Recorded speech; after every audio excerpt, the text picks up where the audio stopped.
secrets, trust, worth. The bond between souls intertwined within otherworldly intrigue.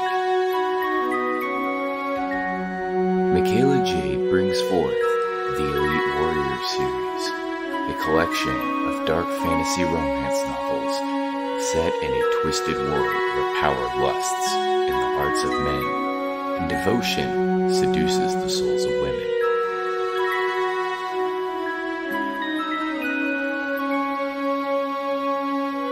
Warrior's Secret, Warrior's Trust, and Warrior's Worth. Available now at authormichaelajade.com.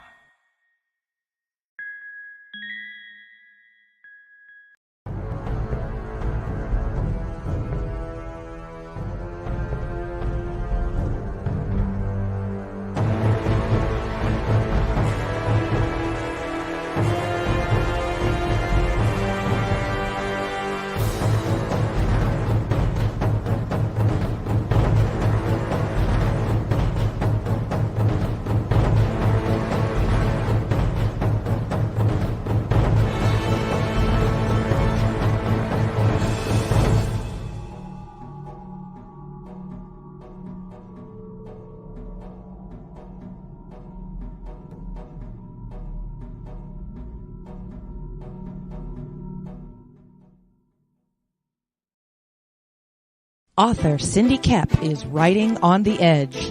Books include Remnant in the Stars, The Loudest Actions,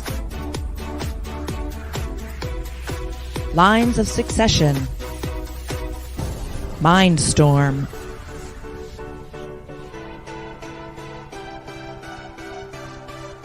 Condemned Courier, the Yerushalayim series, and Animal Eye.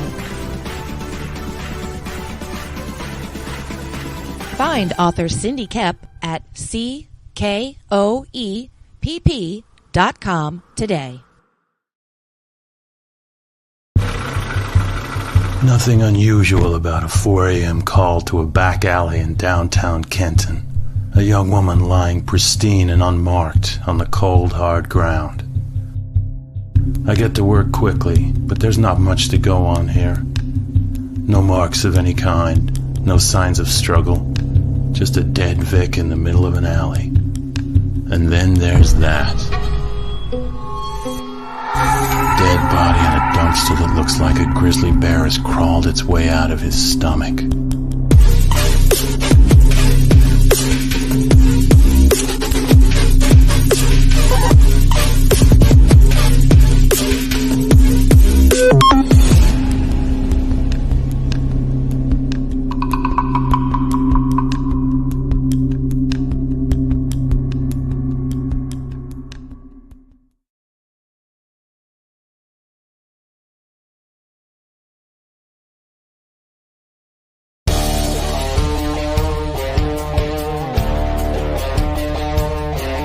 The Comics-Related Madness presents Enter the Cromnyverse, an anthology featuring the little green dude with a bad attitude. Follow Crom as he crosses over into some of today's best independent comic books and graphic novels, featuring the creative talents of Don Blaylock, Ryan Niss, Eric Hodson, Hex Allen, Lynn Fleming, Paul Gomez, Anthony Romano of Dark Kid Comics, Allison McClone, Hakeem Amir, Brian Christgau, Edwin Artex Badillo, Daniel Monroe, Tank Ferret, Manny Soto, Pedro Hain, Jim O'Reilly, Cindy Kep, Nick Chiafalo, Timothy Flynn, Tim Andreas, Rich Parada, Bill Mouse, and more. Sign up today on Indiegogo.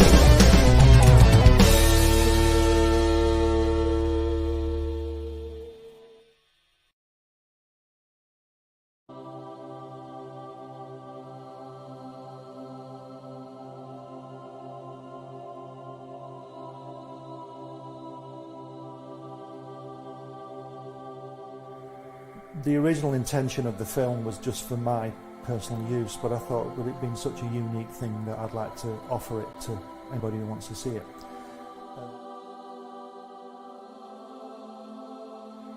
On the first visit, Jack took us into his another room, a separate room, and there were these brown parcels full of artwork piled up, and he said to me, "You draw like I do." We were in the studio for 5 hours, you know, it was fantastic, and there's this, he's got this desk, and everything he's ever drawn has come from this desk, and then I would just go with the flow, and that's what this film is about. It's just a unique film of him. He says, "I beat you." He says, "They say we came in under the dead heat." He says, "That's not true because I beat you." And the American said, "Well," he says, "if you like to think so," he says, "but I know the real story." He says, I know I clearly won that one." See? Well, Joe is 6'3", and I was a run, say, from the Lower East Side. And being Joe's partner was an advantage to me because Joe was believable, you know, they would talk to Joe, and the Goodman brothers would get to know him. Martin Goodman owned Marvel at that time. He went to his mother and he says, "Look, Jackie got a job drawing." He says, "They're paying him for it, they're paying him money for drawing." He says, "Suppose I go with Jackie," he says, "and he says, they'll pay me money." He says, "I'll draw and they'll pay me money." He said, "I'll give the money to you," which we did. We gave it all to our mothers. They called me from Nassau.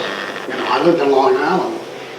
And they say, "Would you like to come down and draw these guys in training?" I swear, this is not a story. And I said, "Yes, of course, I'd love to come down." And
In a world ravaged by monsters, a new evil has risen, poisoning the land and threatening humanity. Now, the Monster Matador, along with the meanest and baddest kaiju killers, have joined forces to kick its ass.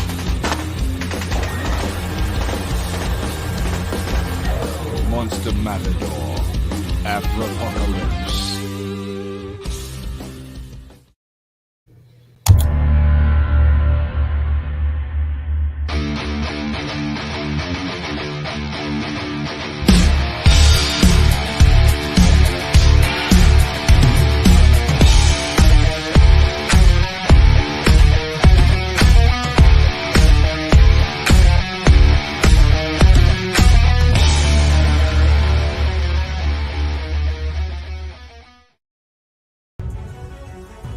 Sunsworn Wings of Vengeance is funding now on Indiegogo. Don't miss this action-packed space fantasy adventure sure to rekindle your love for the genre. Get it now on Indiegogo or just go to sunsworn.com.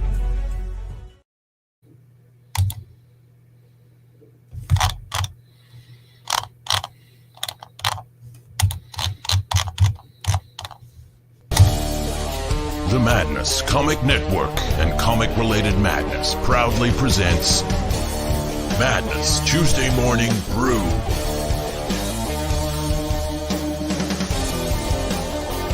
Tune in to our content on Comic Talk with Pops Van Zandt on YouTube.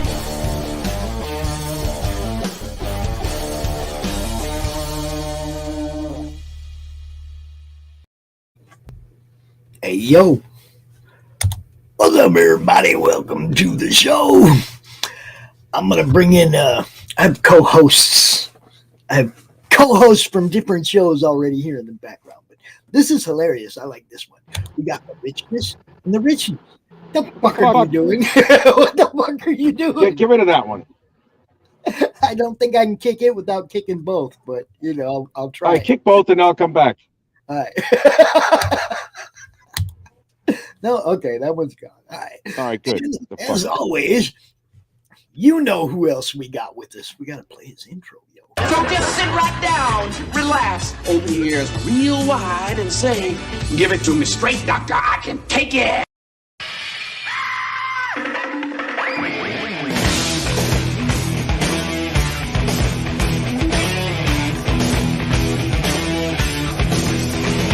Kick the chops out from under the wheels. Flaps up. No offense, Margaret.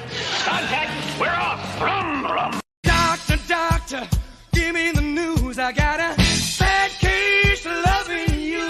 No one hides will hit. On with the show, this is it. The doctor is in, baby.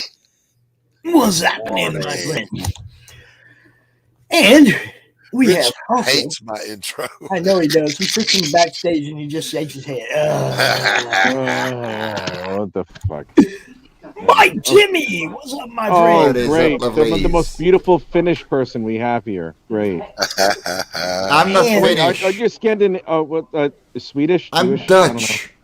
Dutch. Oh, same thing. No. I don't speak Nordic. I'm guest of such a honor. racist bastard. I am. You racist. You racist. I am a We have a racist. guest of I am honor. a We are racist, that's for celebrating sure. the birthday of our good friend, Mr. Tank Ferret. What's up, brother? Hey. Hey, everybody out there in TV land, how you doing today? Hey, Tank, how does it feel to be another year closer to your grave? Good. It feels good. Time marches on. What's up, Chris? And I'm giving up hope, though the goal seems distant. I didn't do that sharp enough, Tank. Here. Why, thank you, sir. There you go. There you go. Frog, good. Happy birthday to Tank. Thank Yay. you. You're welcome. Happy birthday. Happy. Joy. Should I get my tassels out and start singing happy Yes. birthday to you there, Tank? No. Get the tassels, baby. I do Let's not get want those a happy birthday pasties. strike. All right. Then. No. Get those Happy pasties out, Rich. birthday What, to the you. happy birthday song? That's public domain. God. I do not want a birthday strike. No. Okay. No. Oh my God, man. That's Overture, crazy. curtains, lights. This is I know. it. They take all the fun out of To hit everything. the height. What, Well, you're what? talking about the birthday song? It's public domain. It has been for years. Nobody Yeah. strikes over that. No. That's been over for years. Well, then, Yeah. Rich, go get your blonde wig. I don't have to lie right now. Get your blonde I'm at wig. the little bit of I'm at the lipstick. Leicester train station right now on the way to Nottingham. The Marilyn Monroe version is still under copyright. But the original Happy Birthday song is public domain. Where are the ninja bimbos in the cake? And Product placement. Product placement. And Warner Brothers has been sued and is being sued for a lot of money for false lawsuits they did under that because the courts ruled that it should have been public domain long before because the tune is actually based off an American folk tune. Mike's got bands. Mike's got bands in the chat. Hey, Captain Trek. Yeah. Hey, Captain Trek. I'm good at it. Yes, you are, sir. I don't blame you. How far is Leicester from Nottingham? About 30 by train. About an hour, probably. Not too bad. It's not terrifying. You know. It sucks that I have to wait though because it's like soon as I get here from the other train, I missed the first train to Nottingham by like 2 minutes. So I'm here for additional 25. Yeah, that sucks. Yeah, it turns an hour and a half commute into like a 3 hour. That blows big time. Jeez. Goodness. Yeah, that's always easy. Why not get a place in Leicester? I'm sorry? Why not get a place in Leicester? Because I live in Cockrave. I can't afford to move at this point. I will later, though, you know. Whenever the hell I get money. Which I'm getting, so it's okay. I'll be moving at some point. You know, so what's on the agenda today, all of you fine fellas? Mike, how was the convention for you? Dude, it was awesome. I sold out of 3 fucking every books. time he goes to a con. Like, what happened? I sold out of 3 books. Laufenkorra 1, Laufenkorra 3, and The Sin Killer in oversize. Like, nice. Fucking, like, I took 20 of each along, and they sold. Good. Congratulations. Mike is going out of his way to make all my extra copies of Life on Korra worth more money. Good job, bro. You're welcome. Congratulations, dude. Good going, man. Congrats. No, I'm pretty much out of Laufenkorra once at this point. Like, I'm gonna have it for the Laufenkorra 5 campaign, but I gotta stack like 2 inches tall at this point, and that's it. Oh man! You know what else I got the other day? I got 5 copies of Ed Gein. That is a good one. Mike, that's a great problem to have, though, you know? Yes. Oh, I go out of my way for certain ones. I go out of my way, man. It's like, I got to have extras of that, you know, just in case. There you go. Look at that one. So I made a fatal mistake, and I'm so glad. No, again? No. Look. I put it on the proof. It's a proof copy. So I forgot the intro page. Oh no! And until literally I got the proof copies in my hand, and I was like, wait, so what is missing here? You know, I flipped it open. I was like, oh my god. Hey, dude. What's up, Max? What's going on, Max? Oh, Maxie Max. What's up, Big Ben? Is that noise at the train station, Rich? Is Yes. that where all that noise is coming from? Yeah. Is it windy? Yeah. It's trainy. Yes, it's very trainy They're out. here? Yeah, the sun comes out here in Britain like 4 times a year, maybe. But, hey, man, the hairstyle is starting to really come in, bro. I'm really liking the look. Yes. What, this? Bigger.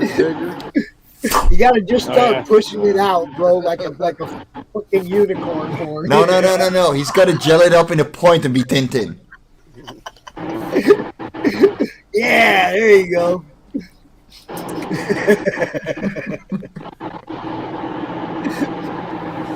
So how y'all doing on this fine tank's birthday? Well, doing pretty good. I'm on my way home. That's all. I'm gonna have food, and that's it. I'm gonna edit some script, and that's it. Nothing else to Yeah, do. I just got home, so. There you go. I'm in America. Yeah, over here in Europe and all the non-Europe countries and shit, our day's coming to a close. Look, I'm still in my work shirt. Mulder Verhuizingen. There you go. Mulder Movers. I am in my work clothes also. Me too. Because any work clothes is work clothes, but like this is specific for moving days. I just finished. I did a layout on a page, and it's basically a setup page for an action page following.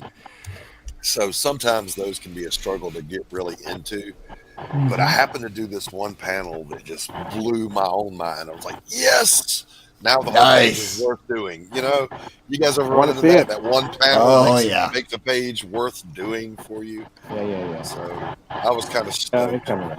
It's pretty good. Are you going to show I want to see it. Or just going to talk about it? No, I'm not going to show it to you. That's fucked up. You Why would you say bastard. that? And then all of a sudden, show it. I haven't done my weekly update yet to my sign-up folks, and they get to see stuff first. So, Fair enough. So put in my damn email. I'm one of your sign-up folks. I absolutely will. Look for that to come out this afternoon. Don't do that to me, Rich. Yeah, it's contagious. Sorry about that. My ass got up at 4 o'clock in the morning as usual. So here I am. Me too. Yeah. Same. Standard, right? Hey, Glenn. Hey, good to bad see you. people. Good to see you. Glenn, Wow. congratulations on your success with your campaign. Yes, congratulations. 278% funded. God, Still gonna throw in my pledge too. I still have to do mine. Fuck. Thank you, Glenn. I am feeling better. Yay, you're feeling better. Excellent. I have Crohn's disease, and it's a it's a recent occurrence. So I'm not good at coping with it yet. And when it decides to kick your ass is kicked. There ain't no Oh fight. yeah.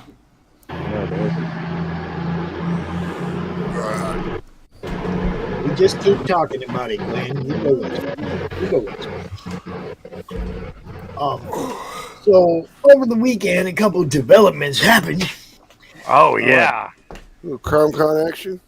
We have a new show we're going to be putting out. Another one? Yeah, we're going to call it the Show Offs, and it's going to be Dave and Rex.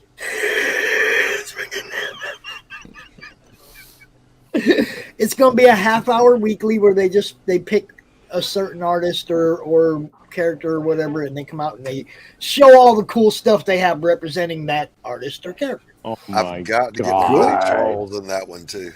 They got so much that they'll easily fill a half hour a week, and Oh it'll my be a God, good help show. me. Yes, Yeah. yes. I'm looking forward to that. You should call that show The Stash. Well, I mean, I'm just throwing names around, but right now the show offs is great because that's all they freaking do is come out here and show off all their stuff. Anyway, we also have a CromCon 24 announcement. Here it comes. Ooh, Saturday, April 30th. This month, because the weekend is split, it's only going to be a one-day con, just on April 30th. Why? Because it's May 1st. April Okay. 30th, May 1st. Okay. Not only that, but it only happens once in a while that the last weekend of the month gets split like that. And sometimes I can use a break, bro. Fair. Fair enough. Yep. Not only that, but Sunday is it's going to be a hard act to follow for the people on Sunday when Brian fucking Polito shows up on Saturday, baby. Nice. You see what I'm saying? There it is. Okay, Brian I mean, Polito. we're going to blow the load on Saturday. That's what I'm saying. Who's he? Who's Brian Sometimes- Polito? sometimes you got to be in it for yourself. Rich, don't make me reach through the screen and educate you, bro. Glenn, why are you not in here hanging out with us?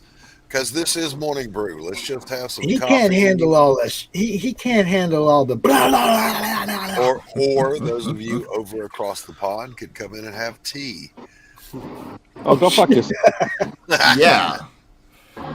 No, mate. Yes. Coffee all the way. Oh, I want to have a spot of tea. No, I don't. Fuck that. Hey, I like tea. So I sign want a up. beer. Oh, he's because working. he's working. That's right. Because he's working. Leave him alone. Anyway, Yeah, very important. I'm gonna have bullshit. I'm gonna have Guinness as soon as I get home. oh, good job. Good man. Outstanding. I'm gonna have myself a pint of Guinness. I'm gonna have two of them. Nice. Can. I'm gonna have two of them while I have my steak and my potatoes. And my Proper pizza. pint.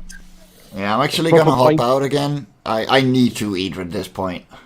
I got home a little earlier than expected, but I need food. Yeah, So I will be Alright. back a little bit later because my train gets no Wi-Fi, and I'm about to burn it. So I wanted to say hello, and if I can get back on, I will. All right, Rich. All right, Mike. All right, gentlemen. All right, later, Smell dude. you later. Easy, guys. Later. Peace. Finally, they're gone. No, I'm kidding. The train station wind on the train station's a little annoying, but other than that, it's a good little to see everybody, man. Tank, Yes, sir. We got to get Tank on camera one day. Tank is just. I'll have a camera soon enough. Oh, I could send you one. I got an extra. Oh, I've got one. I'm gonna get one. I mean, I got one just like the I gotta one get I the use. office set up for it too. I have just like the one I use. I'm in a unfinished room. You don't need to have some cool setup. Yeah, you do. No. I'm in my painting studio, which always looks like an art supply store threw up in it. So, yeah, and I've said this before. My wife gives me an endless line of grief. She says, "You've got a whole studio back there, and you're in the living room drawing." I'm like, "Yeah, because that's a painting studio.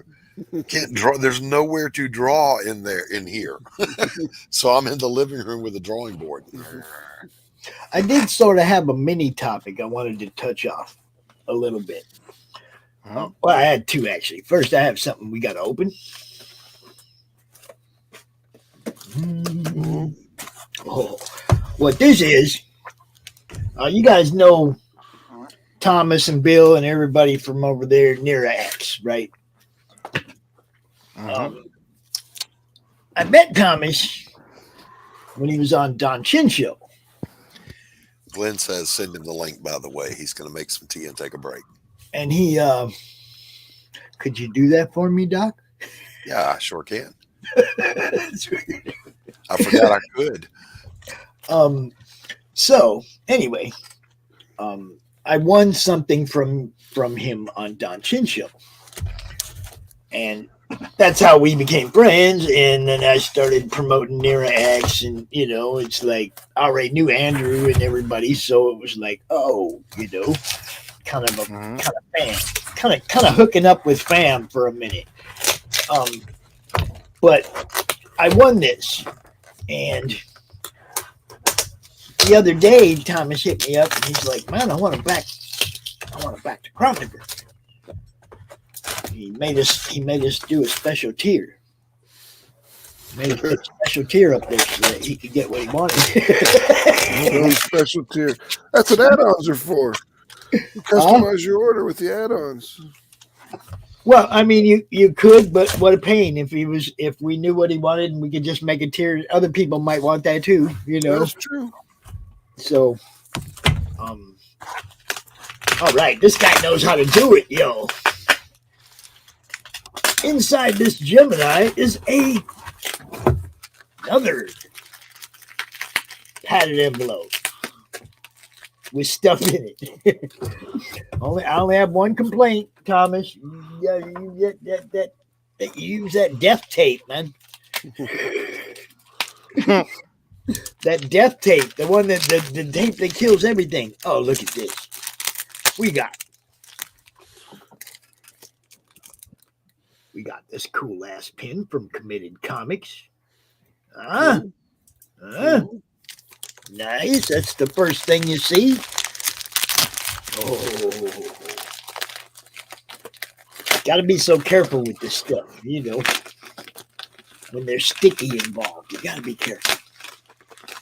Oh, I like the look of this. I ain't in there yet, but I like it so far. Lee Reese, Doc, do me a favor. When you have a quick minute, update the. Give me a CromCon 24, April 30th. You got it. So that I can make a new front card and send it off to Mr. Reese, and we can get that video ready to go. How you doing, Lee? I'll do it. Hi, the Lee. guy that updates the CromCon video every month. Makes it fresh. Glenn, I sent you the link and like 3 times because for some reason it was just doing the gibberish string. Facebook has been weird all day on Messenger. Yeah, so I just forwarded the link that Pop sent me, so you should be able to hit that and come right on in. Oh, wow. Dude, hold up now. See, I sent Thomas the link a little while ago. I know he's probably at work, but I sent him the link a little while ago so he can watch when I pop this open. So if you're watching, Thomas, holy crap. You guys aren't going to believe it. It's a Nira X. It's like a metal sketch. It's on metal. Yeah. Very nice. Very nice. Oh, that's beauty. Oh, Max is drinking an old school Coca-Cola and throwing a Craven on me. You asshole. And then we have Jack Rabbit. You guys remember Jack Rabbit? I think so. Yeah. That's awesome. Jack Rabbit. Nice. Number 1. Sweet.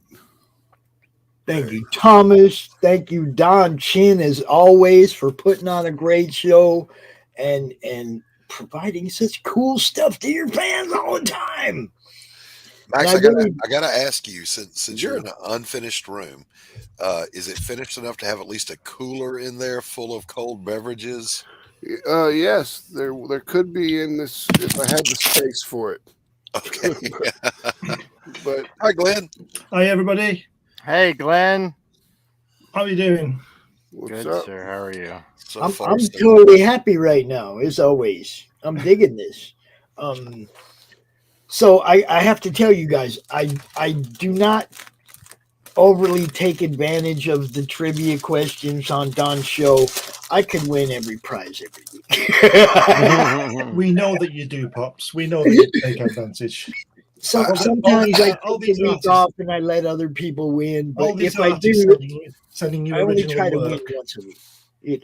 You know, you're going to have the best collection of indie artwork. Oh man, for these people, it gets like me better sending every you day. stuff. I was blown away though. I mean, when some of the stuff that I've gotten, like what Glenn sent me, with Hatch in the Crom outfit, that was come on, man. Mike Jimmy sent me a page from Life on Korra 4 or 3. I can't even. He puts them together so fast you can't even remember which one you got artwork from. Rich, I got a page of Rich's art on the wall. It's like you guys kill it. There's no doubt. But Thomas, thank you very much. If you're watching later, thank you twice as much. All right, Pops, you said you had two things, two topics. One was the unboxing. Yeah, the other one was there's a lot of people in this industry. I don't know why this industry seems this way, and other places that I've interacted with crowds and whatnot, it seems like your word doesn't mean so much in this industry. It's like people say, I'm going to do yada for you, and then you never hear about them again until the next book they want you to promote.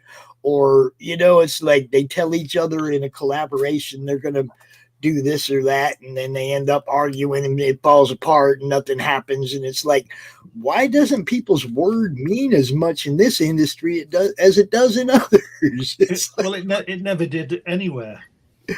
Well, I mean, I'm old school. Your word is all you got. Okay, that's the way I was taught. For the past 30,000 years, people have been doing. People don't change. You take a guy from 6,000 BC and get rid of all the language and all that kind of thing, and he'll still be as difficult or as nice as anybody else around walking today, won't he? That's why Hatch works alone. That's right. That's why he's better off on his own. That's why he's staying there. He's a visitor, but he doesn't understand. It's like I always hear stories about, yada yada said he was going to do yada yada and he didn't do yada yada. And I've encountered it myself on a few occasions. And it's like, if you really want to succeed, why would you shut doors or do things to make your peers less apt to work with you or promote you or talk about you at all? Why would you do that? It's the same phenomenon as people going, wow, this town really sucks. I hate it here, blah, blah, blah. Well, if you move somewhere else, your predilections and your preferences are going to land you in an equivalent community wherever you go. Yeah. So you're going to find the same drama everywhere you go. But see, that's what I say. But I say I'm not talking about drama. I'm just talking about people's personal what I'm word saying and personal respect for themselves. Human nature, as far like as doing Ben business. said, doesn't change without conscious effort. So there are some people who will say, I'm going to back my word. I'm good on my word. And then there are other people that go, fuck it, they can't cook you and eat you.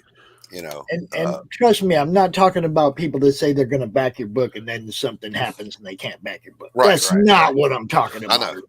I'm talking about actual doing business. When it comes to collaborations, though, I mean, anything could make that fall apart. Yeah. Okay, but I'm not talking about anything. I'm talking about when they just flat out don't do what they say they're going to do. Yes, their word is that question. That's what I'm talking about. It's How does still people's gonna word happen. not mean anything when you're trying to promote a product? Yeah, it falls into this. If you're talking about humankind, it's like that really, really stupid fucking thing that people say that everybody's got a book in them. Clearly, they have not. Otherwise, there would be 7 billion separate books in the library. Exactly. Everybody might have a story, but not everybody has a book. That's right. They might have a story. It's one of it always turned into one of those shoulda, woulda, coulda things. Well, no. Yeah. And when you're dealing with human beings, you always have to hope for the best but expect the worst. If you don't set your expectations up for failure, you'll never be disappointed. Yep. You can always set yourself up to believe things are never going to work out, and then you're never disappointed. Oh no, I'm trying to not even think about the times personally that I've been told somebody's going to do something for me, man. Because I got a book now. my philosophy is based on this, that what do you call them? Pessimists are optimists with experience. See, this is me. Okay, People look walk what around. Lee says right here. Lee says he still tries to keep his word when he obligates himself. It's not always easy. I'm the kind of guy that if I tell you I'm going to do something and something happens and I can't do it, I'm going to be like, yo, Doc, will you handle this for me? Because I can't do it. I'll get somebody else to do it because that's how much my word means to me. That's why I don't understand it. It's like if you're promoting a product, if you're trying to hook people in, be real. Well, I think it's not a problem of understanding. It's a problem of acceptance, Pops. We all understand that not every person has the same standards. We don't want to accept that. And that's where we have a little dysphoria. You lose fans, though. I'm trying to give this advice. Be real. Be honest. It's like people. You'll get more fans. Trust me. People who go around, murdering people. They know what they're doing. Oh, yeah. They might like it. They might just don't care, but they know what they're doing. It's not like somebody doesn't tell them. Don't go and murder people. Because I don't believe in this. I believe in nature, not nurture. People like Adolf Hitler and people like that. Okay, they're influenced by their environment and their little brother dying and their mum dying and they doted on it. Of course, we're all influenced by every waking second and a lot of the sleeping seconds, right? Because that bomb that lands on your roof doesn't care whether you're asleep. So, right? But what I'm saying is that, it's nature. I'll give you an example. I don't know whether you've heard of the Moors murders. This was back in the 60s when kids were disappearing near where I live, disappearing. And Ian Brady and Myra Hindley were convicted, sent to jail. They're both dead now. They died in jail. They were fucking evil, right? Fucking evil. But it's nature, not nurture, because Myra Hindley had a sister, and as far as we know, she grew up in the same house in the same time with the same parents with the same school, but she didn't go around doing that because that wasn't her nature. There is when I worked in counseling, we learned about the 4 E's. These 4 E's are the things that will meet the needs of your core needs, and they shape the way you interact with the world. Those are the 4 E's are experience, and that's anything you live through. Yep. Education, anything you learn. Environment, and that's the socioeconomics and all that garbage. And then the examples, and examples are any person, living or dead, real or fictitious, that imprints on you. Those 4 E's will shape how you interact with the world. However, if underlying that, you start seeking out bad education, bad environment, bad examples, and bad experiences, then you're going to get a bad interface with the world. Your schema is shot out. So yeah, I don't understand where that crosses over with I'm trying to promote and sell a book. I'm not, you see what I'm saying? I don't see where the two work hand in hand for proper customer service and proper, even caring about your fans. If your word doesn't mean nothing, well, because who's going to back you the next time, or who's somewhere along the line, those people did not learn those lessons. Hold up. If somebody finds out that your word is worth shit, who's going to back you, not knowing whether or not you're even going to fulfill? You see what I'm saying? Because they already found out that your word can't be taken at face value. You see what I'm saying? This is not a sustainable business model, yo. Keep your word to your fans, to your customers, to your business partners. Always be the guy in the right. Yes. I'm not arguing with you. I'm saying that. I know you were talking over me. I wasn't done talking yet. Books are made by people, and people are flawed. It's not a good business model, yo. That's what I'm saying. How do you get to thinking where this is going to help you? Somewhere along the line, you're saying, how does that thinking happen? Somewhere along the line, they didn't learn those lessons. But maybe they did learn the lesson, but they don't care. That's what I'm saying. How do you get to the? I'll give you another example. I've not seen that film Joker. You know, the new or the latest one. I've seen bits of it. I've seen the bits of it, but I've not seen it. I want to see it. But I watched a piece of it yesterday on YouTube where he dances down some steps, and the music is Gary Glitter, right? And the Gary Glitter is a convicted paedophile. And he's in jail. He's in jail right now. So what were the producers thinking putting that music on there? Right. Because I don't think that's right. No. And I can't believe they didn't know. They knew. Because I don't know about over in America, but Gary Glitter's not had a record played for 20 years. Hollywood, man. Hollywood. I know. This is what I'm saying. They know what the look at that idiot yesterday who smacked Chris Rock. I mean, I think it was we already covered that. I think it was a fake, because if a guy as big as Will Smith, 6'2", 3", if he'd hit you like that, you'd have gone down. Especially Chris Rock, because he's only a small, isn't he? And he kind of leaned into it. I don't think it. Yeah, I don't. He leaned into it like you knew it was coming. You know. But I mean, I don't. This is just my opinion. And I don't really watch that program. I've only watched it because he smacked him, Mom. We haven't watched the Oscars in years. Pops, I haven't finished talking. You're talking over me like you accused dog. I don't think he should have been given that Oscar. I think they should have told him to get out. I mean, what would happen scenario if I'd have got up and smacked Chris Rock? You'd have gone to jail. I'd be in jail, wouldn't I? Yeah. See, that's what I always wondered is like, why wasn't Will Smith arrested? He just committed assault live on television. Yeah, because I don't think he did. I think it was a put-up job.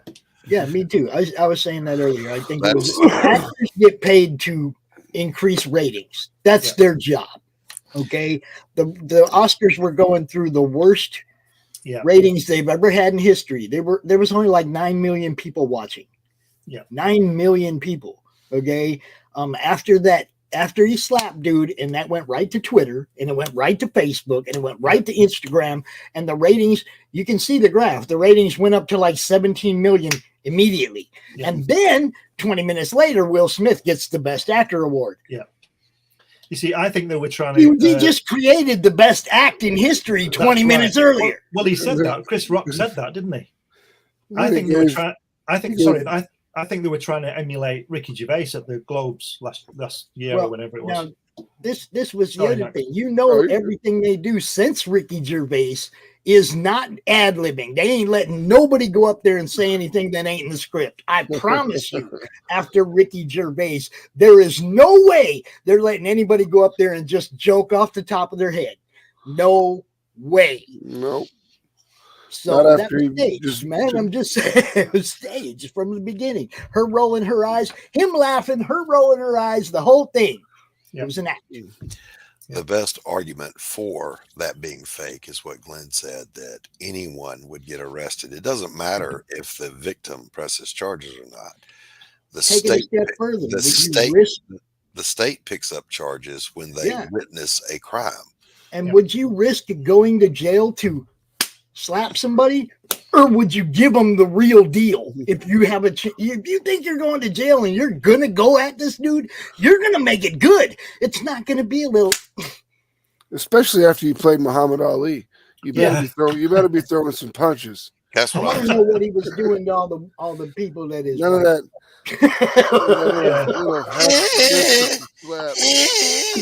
I mean, the blow, the sort of power was the real, Muhammad Ali blow, but the actual contact was a girl's slap, wasn't it? Yeah.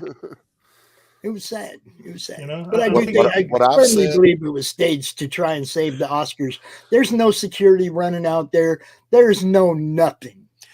What Like, I've everybody said was in is, on it. if it's real, it was a dick thing to do. Yeah. And if it was fake, it was a dick thing to do. Yeah. And I don't give a shit. I don't Yeah, like that's any of right. them. I don't like any of them. It was just made the Oscars relevant. It just made the Oscars relevant for a minute. That's all. I'm not saying I won't, but I'm gonna have difficulty watching iRobot again because I like that film and I like Will Smith. It's great. I like My favorite Enemy part of the State. iRobot- Yeah, Enemy of the State was great. My favorite part of iRobot is when the robot jumps on the car and grabs the steering wheel. And it's like, Yeah. you were having an accident. I think the only sad thing about making that film like that's nothing like the Asimov. No, it's nothing like the nothing book. like it at all. There's not one thing like it. And Right. that's sad. Well, And the this robotic rules. Yeah. The robot. That's it. The rules for robots, they're the same. That's the only the title and those Yeah. rules. Yeah, Yeah, it yeah, is a yeah. good film though. But that's one of the, we said this before, or I've said this before. This is what really annoys me. Why do they have to claim that title and that little schematic for the rules? And I go to the film thinking, wow, this is going to be good. Will Smith is really good. This is going to be great. I've waited 40 years for this film, and then it's nothing to do with anything. Mm-hmm. Why didn't they just call it Will I hear Smith you. and the robots? That- Whatever it is. that's exactly how everyone feels about this new Amazon Lord of the Rings thing. You waited forever for the Jackson films, and they came and they were good. And now, 20 some odd years into the future, we can do it even better. And what are they producing? Something that barely resembles the Silmarillion. You know my story about Lord of the Rings, so Yes, you go to your room. I wouldn't be watching it whether it was the best film ever made. Well, I allegedly. won't be watching it. And they've also taken Star Trek away from me now. So, Oh yeah, we were talking about it the other day. Another thing that really annoys me. It sounds like everything annoys me. It doesn't, but it was while we're on this track. It's while we're on this track. I'm annoyed that 100 people haven't backed me book. But there you go. That's probably my fault.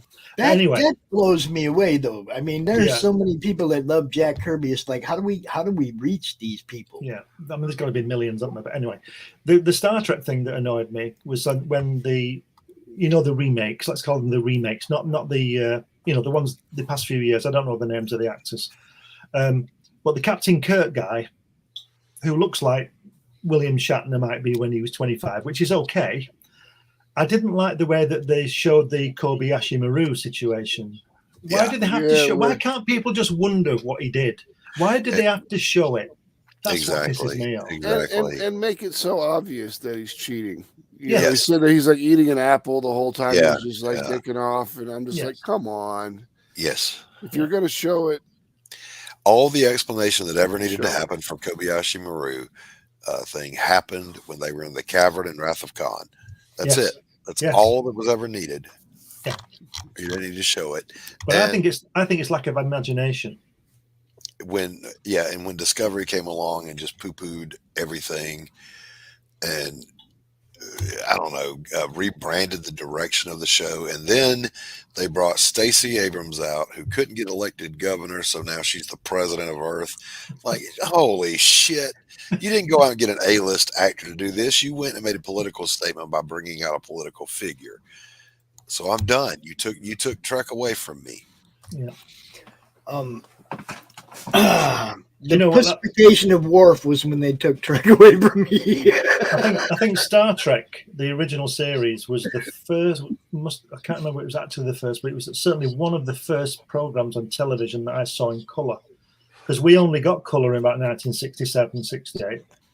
And my next door neighbor had the only color television in my area, and my older brother, was going out with their daughter, so I had a ticket. So we used to go around there every night and we'd watch Star Trek and all these kind of things. And we didn't get our own color television until 1971. Okay, all right. Right.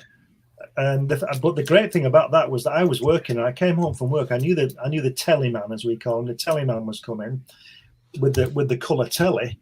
And when I got home, the guy was there and he was tuning it all in. And guess what was on the screen when I walked in? Star Trek.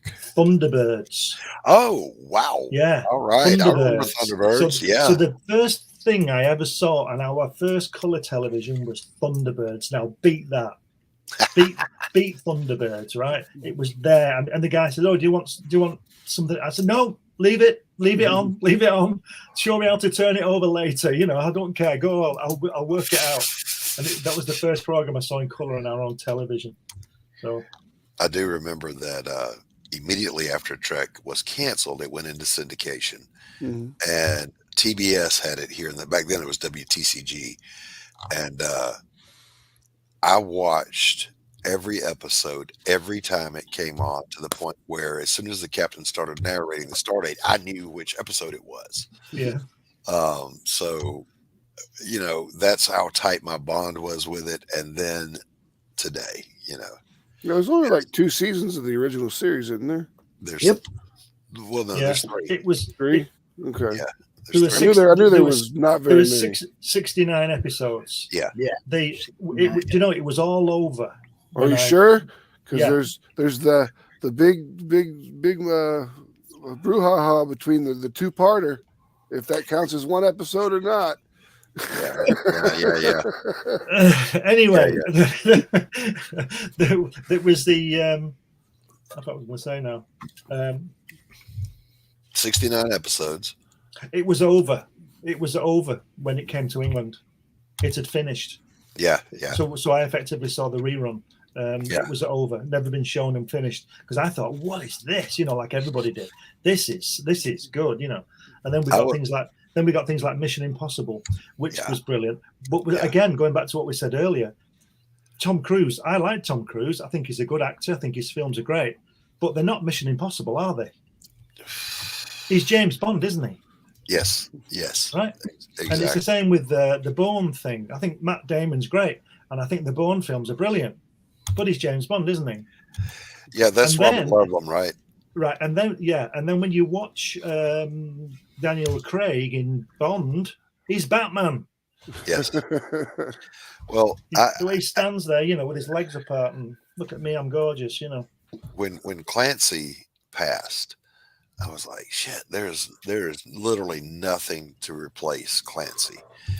And someone said, oh, you should read Robert Ludlum. So I did. I read 2 of them. And it's like, how do you compare this to Clancy? It's not even close.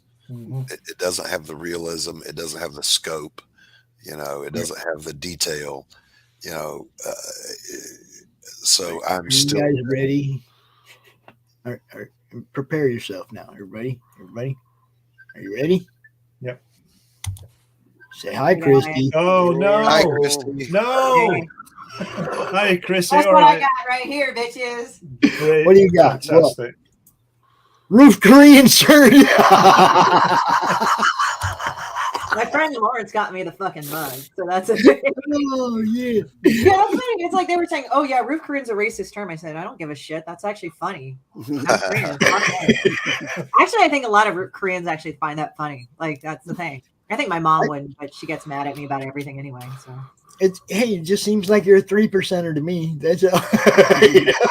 right? I don't know what the fuck, but standing there defending their property. What the hell? Ain't nothing wrong with that, Yeah, how's that racist?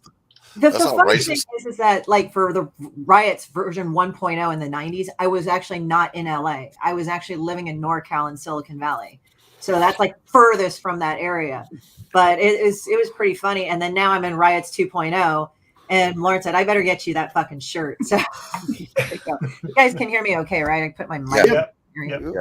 Yep, you're cussing loud and clear, girly girl. It's like I was in videos and I heard the audio and I was like, what the fuck and everything.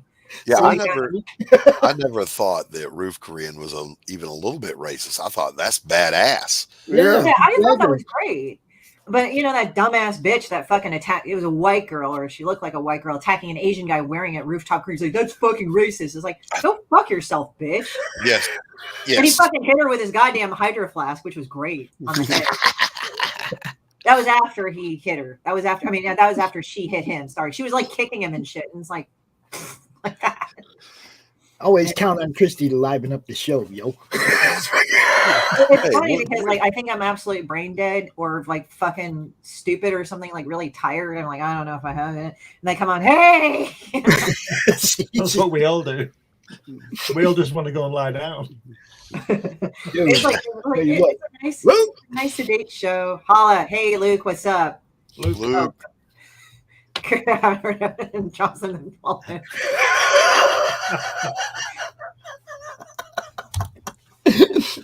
She is our girl. Look.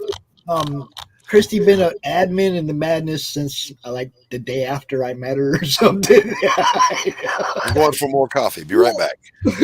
That's her right there. You know what's up. We only have that because of Christy. Now Rich has really tried to take over the disclaimer, but it's Christy's, yo. I'm just saying. Yeah, I mean, it's funny. Like Rich and I, when we get together, we say all sorts of shit, and then I send him disgusting shit and pops, and it's funny to watch their like reactions online. They're like, "Fuck you!" Like really. She doesn't slide in your inbox. She lands in it like a bomb. Christy, what's it like? How do you feel about being a beautiful female artist, but only known for your swear words? Honestly, it's kind of funny because that apparently makes me more desirable to men, but then they're scared of me, so they actually treat me with respect. So they don't try to grab my ass indiscriminately or something. It's weird because, like, I have a lot of female, and I'm not saying they're to blame, okay, but a lot of female artists said, like, this guy was a creeper to me, this guy was a creeper to me. I get very little creepers, which is interesting. Like, sometimes I'll get them online, but then I just kind of, like, just ignore them and they leave me alone because I think they think that I'm going to come over to the house and cut them up with razor blades or some shit. It's like weird, like you are. Banner, like demon bitch on the back, and it's like, we kind of know, like don't fuck with that chick, And then I dress all in black and shit, which is funny because sometimes cons I'll dress super bougie just to be funny, like demon bitch. You expect this girl like being like super punk rock and wearing like ripped jeans and shit, and here I am. I'm wearing a super bougie thing. It's like, oh, are you gonna kill me at some point in time? So I don't know. It's interesting because I've dealt with some pretty weird fuckers, like Pops said, saying some of that shit. Like one guy tried to get into it with me online, and I just ignored him, and he like cried, I guess, or something, and I cut him off. And it was just like a whole thing. I'm not going to get into it publicly here because it does involve legalities, not on my end, but with other people, because then they had to ask me for, can you give me those things? I'm like, okay. Yeah. So it's just like, I've dealt with all sorts of shit. So I think people can see that with me. Like one 7-foot tall guy actually grabbed my ass for no reason. And literally what I did was turn around and punch him in the kidneys really hard. I think that shocked him because he thought I was going to go like be shocked or not say anything. And then I just punched him. Yeah. There you go. Stop crawling all over me. She can do this to you, okay? No, show him the other one with Demon Bitch laying it up with that dude. I don't have that one. You have that. Let me send that to you. I don't want it. Don't put that on my computer. Here, I'll put something else in your computer. No. I'll take this one. I'll put this one up there. I like this one. Okay, I'll send you and Rich this one too. Rich is on. Like, I hate you so much. Oh, Christy, why are you stalking the ninja? Oh no, the ninja sent me flowers to my fucking gallery. He's got it wrong. Oh, look at that. Oh, he sent you flowers to a gallery opening? That's classy. Yeah, and it kind of went downhill from there. But anyway. Christy, I'm not gonna say it's good, but it's not the worst that you've shown me of that. You've seen worse, yeah. I mean, I've shown him like the other posterior end of that individual, and it was really pretty bad. No, that's probably the least offensive image of that you've sent me so far. Well, you can't imagine the smell as much. I don't want to know. Quit. Christy, I've been meaning to ask you since I found out you were a cat person. Have you seen Simon's Cat? Yes, I did. I did. I mean, I love that cartoon, and it is far more accurate of a cat owner than Garfield ever was, particularly since he always shows the little brown eye staring at you every time the cat turns around. So, yeah, mine is a skull butthole. Hers. Yeah. Well, that's what made me think of it when you said that. And my only point is, guys, if you haven't seen Simon's Cat on YouTube, go look up Simon's Cat. Watch it. If you know anything about cats, you'll laugh your ass off. Particularly, my favorite is Fly Guy. If you ever want to see how a cat really acts. Yeah, they're just like, yeah, it's like that. But yeah, Atrocity Press. I'm just like laughing at the name Atrocity Press because, like, for me, my brain just goes there and it makes me think of war atrocities and shit like that. Yeah, most people do. But yeah, so it's just like, I don't know, it's kind of funny, but yeah, it's like cats are great because they don't give a fuck. They're like unmistakably themselves. Like there's actually a shirt that says cats don't give a fuck, and I want to get that shirt. Yes, what's up? Cats are the reason we're not progressing. We're digressing as a species. Okay, cats are the reason. Okay, they have you trained. They have you trained to open the door, to open the can, to clean the box, to scratch my ear right here. They got you trained. Every time you're on the computer or trying to read something, you ever notice what they get up on your keyboard or they lay down on your newspaper or your book and they try to stop you from learning? They don't want you to get smarter. You might quit feeding them. You know, there was a lady that had a video that said, you know, why do cats get on your book or your keyboard? They don't want you to get smarter. They don't. They want to be involved in what you're doing. So if you put a book next to you, they'll lay on it while you read. And if you put a dummy keyboard next to you, they'll lay down on that because they want to be a part of what you're doing. That sounds good, but in reality, they just don't want us getting any smarter because as long as we're dumb, we keep cleaning the box and we keep opening the can and we keep opening the door. Every cat's middle name is Feed Me. They are self-sufficient. You put them outside, they can feed themselves. Well, they go outside and eat as well and come back and eat some more. They've got y'all trained, okay? I used to be a cat. I used to be a cat slave. I know. I used to be a cat slave. What's up, Mr. Quinn? Slave, you know, it's like, but the dogs don't try to stop me from getting smarter. You see what I'm saying? Well, you know, I mean, what can I say? It's just like maybe that's why Demon Bitch kind of looks like a cat. They say she has kind of cat ears, but they're really kind of horny. But yeah, what's up, Sam? How you doing, brother? You know what I noticed also too is like cats, their fur can kill people. Like when you're allergic, like cat allergies are really fucked up too because they're like, oh, like they almost die. And then cats will go up to them and like, oh, you're allergic to me? Here, let me urticate hairs all over your ass. Yeah, Yes. yeah. Right. That's what they do with me. Yeah, I wouldn't hurt a cat, but I don't particularly like cats. I like dogs. My cat used to curl up on my friend's lap, and he was horribly allergic, and he'd just sit there. He'd let it curl right up in his lap and go to sleep, and it'd be like, Ern, you don't have to put up with that. I moved the cat. He's like, no, I like the cat. I like the cat. He can't breathe. His eyes are all swollen and shit. It was hilarious. Yeah, one of my bosses was allergic, and I loved it because he would never come to my house. So this is what's weird, because it's like with people that are allergic, they kind of get defensive sometimes. Like you say, oh, I don't like cats. And I'm like, oh, why? And it's like, because I'm allergic to them. I'm like, okay. But they kind of have this thing like, you're going to hate me, right? Because I'm allergic to cats and I don't love them. And I'm like, okay. How about you just don't like being allergic to them? You can still like them, just don't like being allergic to them. I mean, I've seen both parties. Like, I've seen that. So I don't get that with fucking people. Like, they think I'm going to be so butthurt. Like, well, I don't like cats because I'm allergic to them. All right, cool, whatever. Yeah. And by the way, you got a legitimate reason to not like cats. When a cat drops a deuce in the litter box, that is infinitely better than a big dog dropping a deuce in the middle of the living room floor. Just saying. Just saying. That's why you see me jump up out this chair and go open the door when Rocky's on the stairs barking. You know, it's like, at least he's telling you. Yeah. You know. Oh yeah. Well, I mean, when we brought him, Glenn. No, when we got Rocky, he was a rescue dog. He had lived in a kennel for 10 months, a puppy.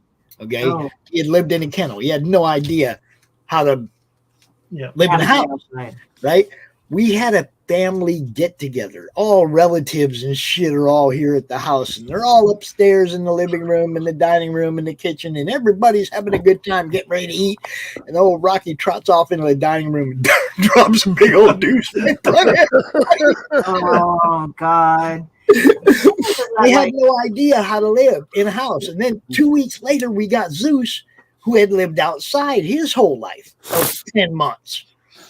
So we had two puppies that had no idea how to live inside. We already had Luna here, who was, you know, the pit bull. And so she was Mama Bear, you know. My God, man, training them two was a chore. Well, my 9-month-old puppy, who is the size of a horse, is now on day 5 of not having to wear her no-no muzzle at night so she doesn't destroy the house. She's done good for 5 nights in a row. She hasn't destroyed anything. And when you come out and she's in the living room, she goes, "Look, I didn't do anything. I didn't screw anything up." It's like, "Good girl, yeah." And then she gets all happy. So, yeah, like with my cat, Ink, since she has a skull butthole, like I've had cats all my life. And, you know, they use litter box, it smells, whatever. With her, like when she was a kitten, I don't know what the fuck it was. It smelled like dark matter or something. Like, it's just like I walked in, I'm like, God damn, what the fuck? And it wasn't like shit smell. It was like burning tire, too. It's like, what the fuck did you do? Did you go to the pits of hell and pick it up with your asshole? I don't get it. I was just like, I was just like, man, what the fuck is that shit? Literally. Yes, with my Chihuahua farts, I'm like, I'm pretty sure that's what cancer smells like. Bowel cancer or pancreatic cancer? Just cancer. That's what cancer smells like. It's like, oh my God. My friend Tim would say that, like, that dude eats cancer. You know, that's what he was insulting. And the funny thing about the Chihuahua is she'll fart and then run from her own ass because I don't think she makes the connection that came out of her. She will literally tuck tail and go. That's the way my dog is. It's like whenever he farts, he like turns around and looks back there, like spins around, like, what the hell? Yeah. And then my dog does that and then runs from it. See, my cats don't fart, as far as I know. Like the most I've ever heard a cat fart is like, that's about it.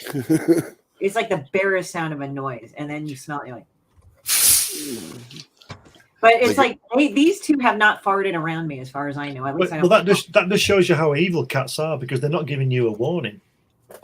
Yeah, I don't know, but my cats don't do it to me. That's the thing. They don't do that shit in front of me. I don't know why they don't. I guess they know that they love me or something, and they fear me. I have no idea. Le poof. Yeah, it's just like, but I had one cat that did that. Like, it's like, It's like that. Okay, yeah, you sit over there because don't fuck. Why are you walking? Because I'm gonna knock something off. I'm gonna knock something off the desk. Hold on a minute. No, she I'm just trying to crawls all figure out over the what. fuck over me, and it's annoying. Like she'll crawl in front of my keyboard, so I can't type worth a shit. I told you they don't want you learning over there, anything. and then she'll stomp on me and gore dance me, and then fucking walk away. Boom, go Christy, right there. There you go. Comic nerd, Chris. What is it? But yeah, I like the pictures where cats like they have like the tail accidentally in the person's tea or coffee. I don't give a fuck, you know. Fuck you. I'm gonna put my tail wherever the fuck. Yeah, the ninja, that's right. If you're using a muzzle for attack, aggressive biting, we're just using it to teach her, and we call it her don't bite. So we'll say don't bite when she gets in the trash, don't bite when she eats a coffee table leg, a headset, a cell phone, charging cords. And so now she has learned don't bite, and she doesn't have to wear the muzzle anymore. So it's good stuff. It's working well. Yeah. So. And yeah, she'll get a little bit too aggressive, like playing with the Chihuahua, because she's 50 times bigger. And I'll say, what kind of a dog is she? She's half pit bull, half lab. Oh wow. The best of both worlds. And what we got. That's what it is. Pit bull and lab. I will say to her, "Do you need your don't bite?" And she'll go, "Ooh, sorry, I'll calm right down." And she calms down. See, this is Ink. You know what her breed of cat is? Black. No, she's a bitch. My friends actually, they go like this. They go like, I say, yeah, here's Ink. And they go like, cunty, because she's a cunt to them. Like she'll do this thing where she'll like flop on the ground, roll around, and be like, here, touch my belly, right? She doesn't fight with me. Or she'll come up to them like, pet me, pet me, pet me. And then she'll get angry and hiss at them and swipe at them. There was one where my friend was petting her on his leg. And then like, I guess he deviated from her happy spot. So she kind of just sunk in her claws just enough to let him know, I know what you're doing. So now he called her cunty. Because I said, what do you think when you see my cat? He's like, cunt. So now he says, cunty. Like that. It is 11 o'clock, and I'm going to go grab some lunch. So I will see you guys later. All right, Max. Max, have a good day. Bye. See you, Max. I'll see you tomorrow. Yep. And I'm also going to bounce because I got to get back to work. This book is not going to draw itself. Yeah. And I guess we're cutting off early today, yo. I put in my link up there too. What time is it now? We'll talk about your campaign and mine before we go, Christy. I mean, if Glenn's quick, he can put up Jack Kirby real quick too. Yeah, right. Yeah, we could cover everybody's book before you go. Yeah. We gotta constantly pimp ourselves. Just a second. We can definitely talk about everybody's stuff before they go. Yeah, no. Right. Okay. This is true. This is true. Right. Everybody goes to their campaign, and I can't put it on the comments. I can't put the link on the comments. It won't let me. I can put it in the private. I can put it in the private, can't I? Yeah, put it in the private for me. There you go. You don't watch on YouTube, do you, Glenn? No, no, I'm on StreamYard. Yeah, no, I'm saying you don't watch the show on YouTube ever. Only catch up. Okay. Yeah, only if I'm not on do I watch it on YouTube. I'd like to give you a mod, but you have to actually you have to actually say something on YouTube in order for me to give you a mod where you can drop your links right during the show if you're just in the chat. Let me go. All right, I dropped mine in the back, Pops. I know. I'm getting that's the link for Glenn's, and this is all the info for Glenn's. Okay, because his is so big it takes two. There you go. There's the link, and there's all the info about the Jack Kirby, visit to Jack Kirby's house. Like I said, this is something you ain't gonna see nowhere else. This is no Q&A. This is no stage anything.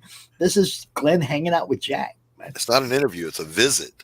Yeah, and it's footage of Jack Kirby that's never been seen anywhere else. and ain't So, gonna be seen anywhere else. Exactly. That's, you know, It's like I say on the introduction to the film. It's going to be. It's not an interview. I went with the flow. I knew Jack liked to talk about his stories and all that kind of thing, so I just went with it, and I was really happy with what he did, and really grateful for what he did, because it is such a unique thing, you know. And you get to see me in my shorts. Yes. Glenn Fleming in shorts, ladies and gentlemen. I was going to put those on the kicks on the Indiegogo, those shorts, you know, for $10,000. I've still got them. I can still get them on as well, which is good. But they have been washed several times since the past 30 years since I wore them. But Well, I was going to put them on for a laugh, because you know but I thought, no, I've got to treat this seriously. But if anybody's listening, they want those shorts, $10,000 and they're yours. Yeah, I will deliver them for $10,000. But I can still get them on. That's my claim to fame. I can still get them on. So that's Glenn, it. Check it out on Indiegogo right now. You take the value out of them when you wash them, though. You got to put them on, wear them for a day, and then. Yeah, but don't forget, this was 30 years ago, before we had all this. Everything was worth something, you know. And I didn't. I guess I didn't want to buy any new shorts. I just wanted to wear. Be sure to check out Glenn on OnlyFans, sporting his shorts. Yeah. Now Christy's going to buy them. Watch.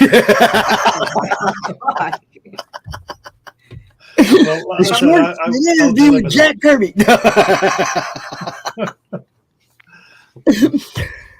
So yeah, you got to check that one out. What else do we got back here in the private chat? Oh, by the way, just before you go on, that it finishes. It's about 40 hours left, I think.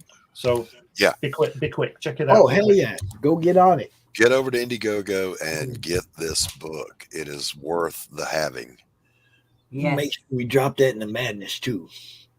Let them know that you're running out of time. You know. Then we also have this other thing by Doc. What do we got here, Doc? Why, this is the sign up for Pariah, Blood and Mud, a tale of supernatural revenge. If you think I spit on your grave, or without remorse, but with a witch, you got it. All right. Anything else you're doing with that particular character? Did anybody know? Yes, Elizabeth Payne also makes an appearance in Enter the Cromniverse, where she finds out who is really behind it all.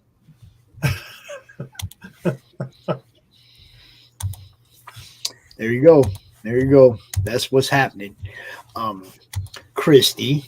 Hey, Tree Goblin. Yes. Christy. Now, you guys, if you want to check out, now that we talked about your book, you can do that, or we can actually pull the campaigns up. That's up to you guys. If you want to play my video, I'll hang around for that. Yeah, you can play mine too if you want to play. Yeah. Doc, you need to send me one for the studio, but I can play Glance right here. Watch this. Oh wow.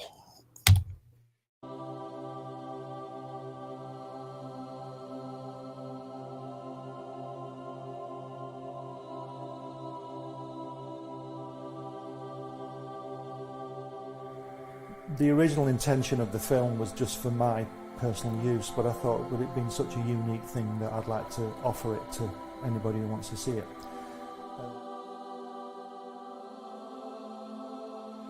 On the first visit, Jack took us into his another room, a separate room, and there were these brown parcels full of artwork piled up, and he said to me, "You draw like I do." We were in the studio for 5 hours, it was fantastic. And there's this, he's got this desk, and everything he's ever drawn has come from this desk. And then I would just go with the flow, and that's what this film is about. It's just a unique film of him. He says, "I beat you." He says, "They say we came in under the dead heat." He says, "That's not true, because I beat you." And the American said, "Well," he says, "if you like to think so," he says, "but I know a real story." He says, I know I clearly won that one." Well, Joe is 6'3", and I was a runt. say, from the Lower East Side. And being Joe's partner was an advantage to me because Joe was believable. You know, they would talk to Joe, and the Goodman brothers would get to know him. Martin Goodman owned Marvel at that time. He went to his mother and he says, "Look, Jackie got a job drawing." He says, "They're paying him part. They're paying him money for drawing." He says, "Suppose I go with Jackie." He says, and he says, "They'll pay me money." He says, "I'll draw and they'll pay me money." He said, "I'll give the money to you," which we did. We gave it all to our mothers. They called me from Nassau. You know, I lived in Long Island. And they say, "Would you like to come down and draw these guys in training?" I swear, this is not a story. And I said, "Yes, of course, I'd love to come down." And,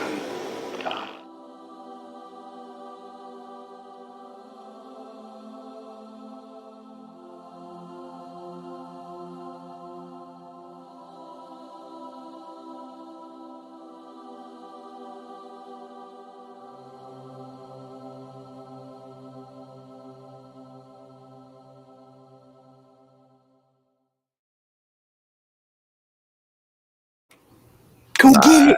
Just go sign up right now. Go back it. Go get it. Because I got it. And look, once you have it, you will not regret making that move. I promise you. You'll read it. You'll watch the video the first time and you'll be like, damn. And then the second time, you'll go back and watch it the second time just to make sure you caught everything that was being said. It's cool as hell, man.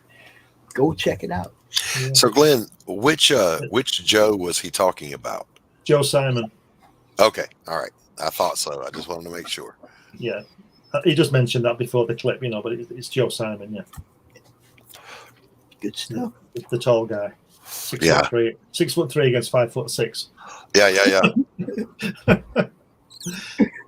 But yeah, it's fantastic. And then on the DVD, you've got me waffling on for about 20 minutes. Then you've got the film, and then we've got a Q&A that was held. So it's an initial release in a theatre to an invited guests of about 40 people, and then there's several outtakes. And so I think the whole thing is about an hour and 50 minutes. Mm-hmm. The whole thing about that time. But like Pops has said, and everybody says, and I say, it is unique. I mean, obviously, I'm trying to push it, but it is unique. I've never seen anything like this before. I'm not saying people haven't got film of him wherever, but I've never seen it. They've never shown it. I've seen him at conventions for 2 minutes when he's being Jack Kirby. But this was him at home being Jack Kirby, being himself. Right, just being Jack. Yeah, and check it out. It's I think it's worth it. It was look, it's awesome, you guys. I'm telling you, man. And I ain't even got to delve deep into the book yet. The book has notes and just all kinds of stuff, man. So, Glenn, how did he react when you said, "Hey, I'm going to whip out this big camcorder that's the size of a microwave"? Didn't have a problem at all. I asked him before I went if it was okay to bring a recording device, whatever that might be, and he said no, not a problem. And I think he liked it. I think he enjoyed the sort of fame side of it as well. Yeah, I mean, he wasn't stupid by any means. He was just a real guy. He's just a really, really nice guy, and his wife is just so gorgeous and so generous and lovely. Just a lovely person. And I can see. It was plain to see after about 3.5 minutes why these two found each other, stayed together, and were still together at the end.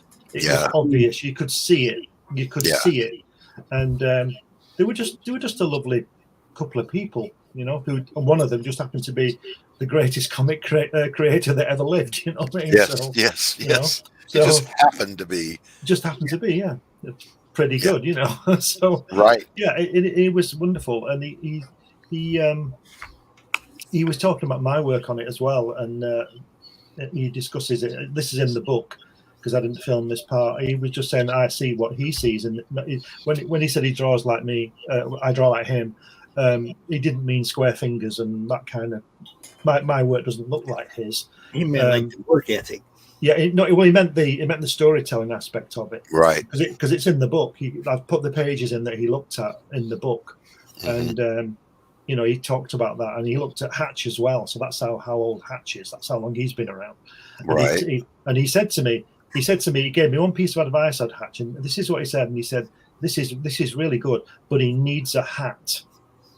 And that's why he's found his flying helmet now. So he's got his hat on, and the one I'm doing now, he's got his Indiana Jones kit on.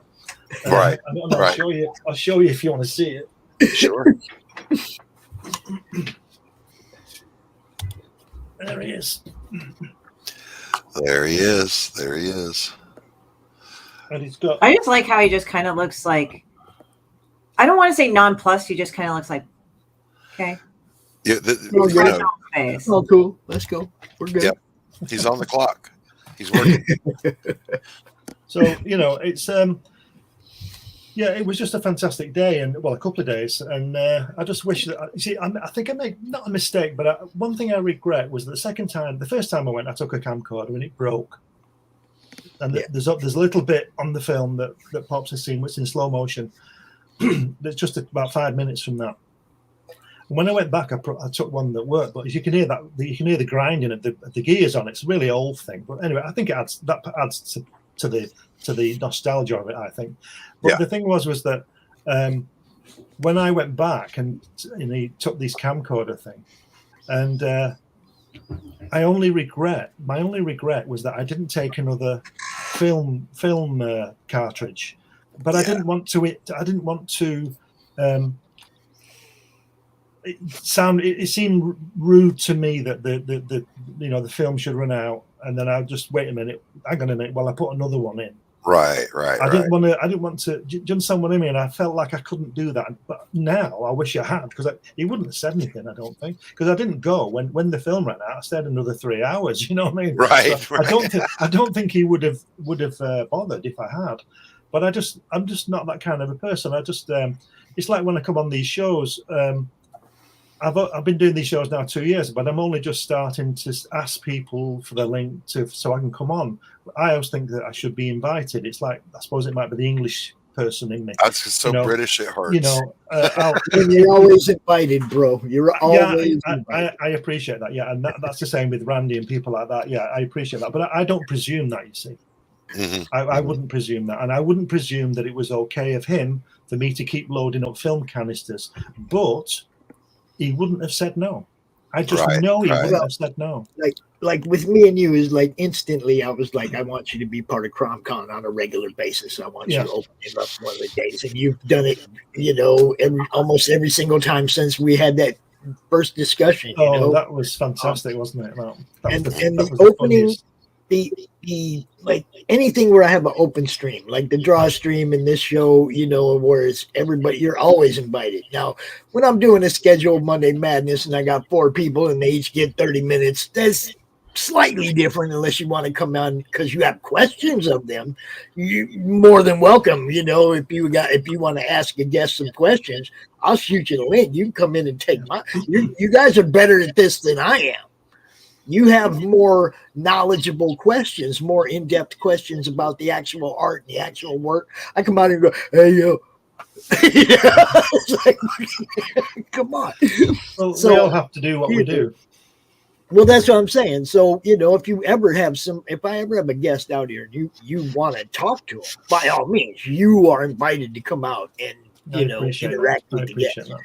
The thing was when I went the second time to Jack Kirby's, when the film had ended and we carried on for a couple of hours, Roz came through and said, they don't forget that to Jack, said, don't forget we've got to go and pick somebody up from the train station or somewhere. And I thought, and they had to go now, right? They had to go, and I thought, well, that's it. And Jack turned to me and he said, will you still be here when we get back? Wow. And I said, wow. No, I've taken up too much of your time as it is. It was about 6 o'clock in the evening. I suppose they'd be heading for dinner and stuff like that later and all that. And we had to get back to Anaheim or Riverside it was then. So it's an hour and a half drive and all that kind of thing. And like I said, the English thing inside me, I didn't want to put Bob out who took the film because he was driving back.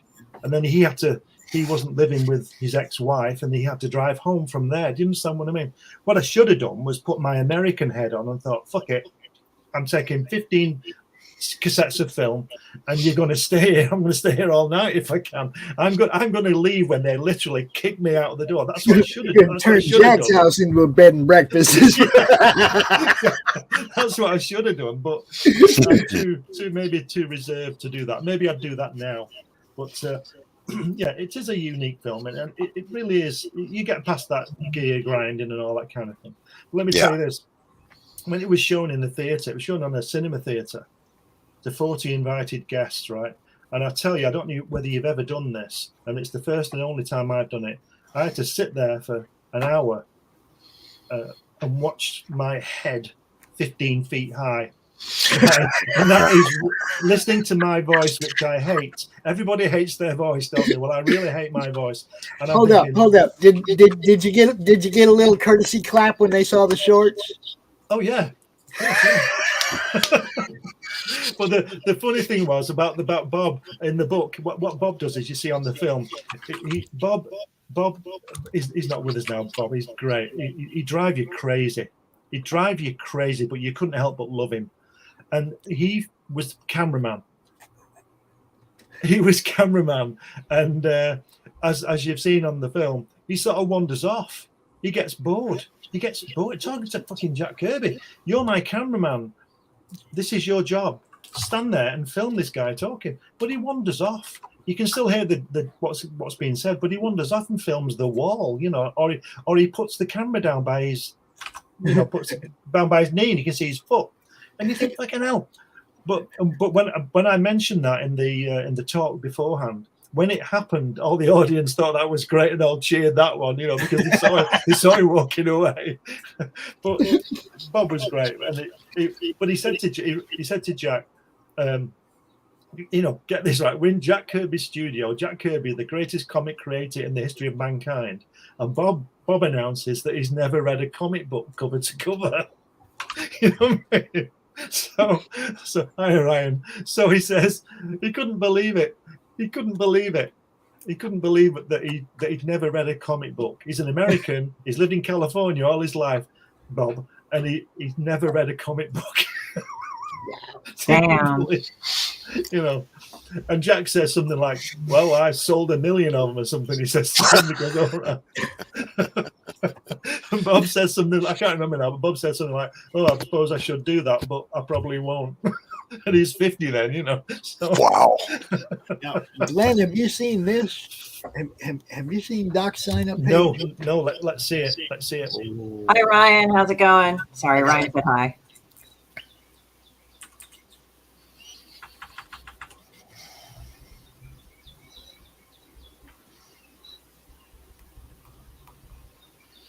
From Christopher Doc Blaylock comes a tale of supernatural revenge.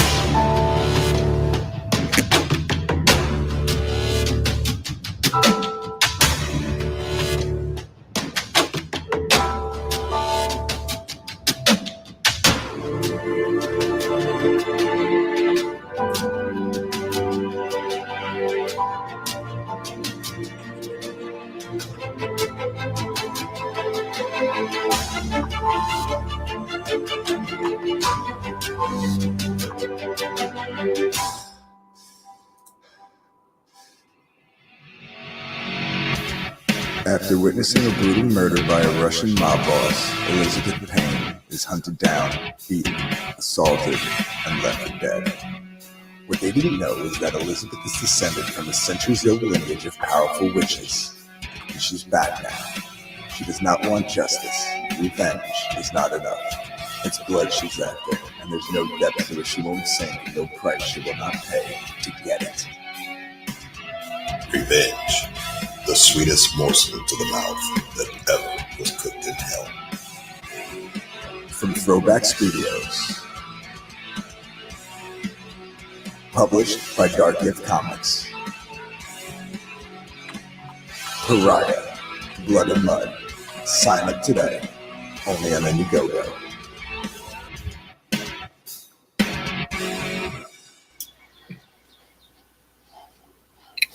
Wow, that looks good. I'm going to sign up.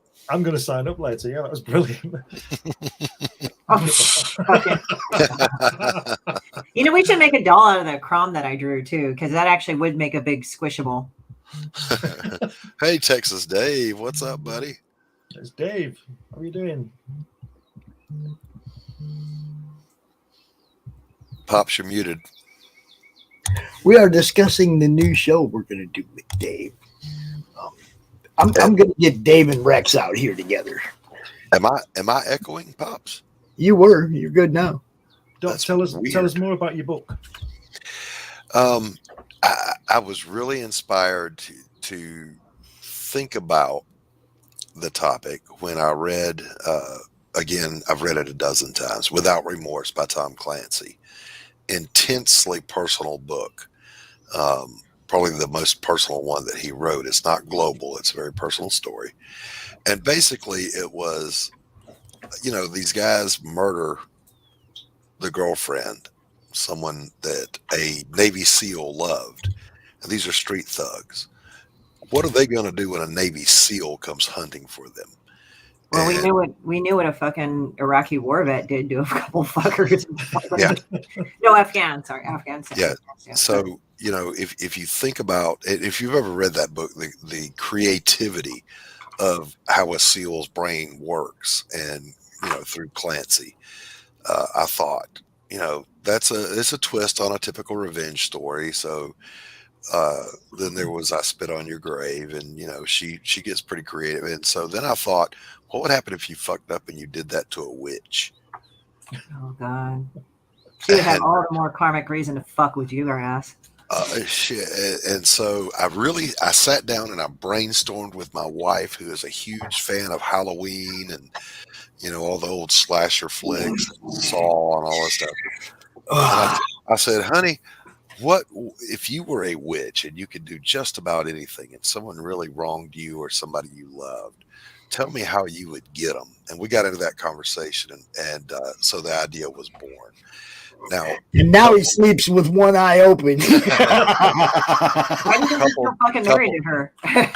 Couple with that is this gigantic, unstoppable golem that she didn't create, and I'm not going to give that spoiler away, but she subverts it to her cause. And so when she runs up against someone who maybe can defend against her magic, this hulking, unstoppable force of nature is there at her command. And so it makes for a really, really good story. And it's a morality play also, because she is aware of the fact that she's losing her soul with every kill. She no longer cares about having a life. She doesn't care when she sees another human being in distress, and she could easily, intervene. She is relentless in her pursuit of more than revenge. And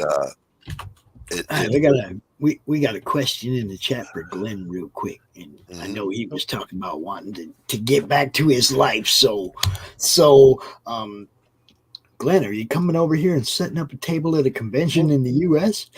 I don't know about a convention, but I'm looking at coming over this summer actually, and I'll be wanting to meet up with you guys. I don't know where you all are. I know. Well, I'm in LA, Los Angeles. Right, and you're in Georgia, are you, Doc? I am. Well, I probably won't see you two then.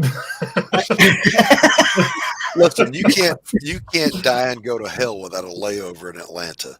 The problem, Glenn, I'm in the boonies. You come here, you got to pretty much hang out with us. There ain't no nice hotels or anywhere.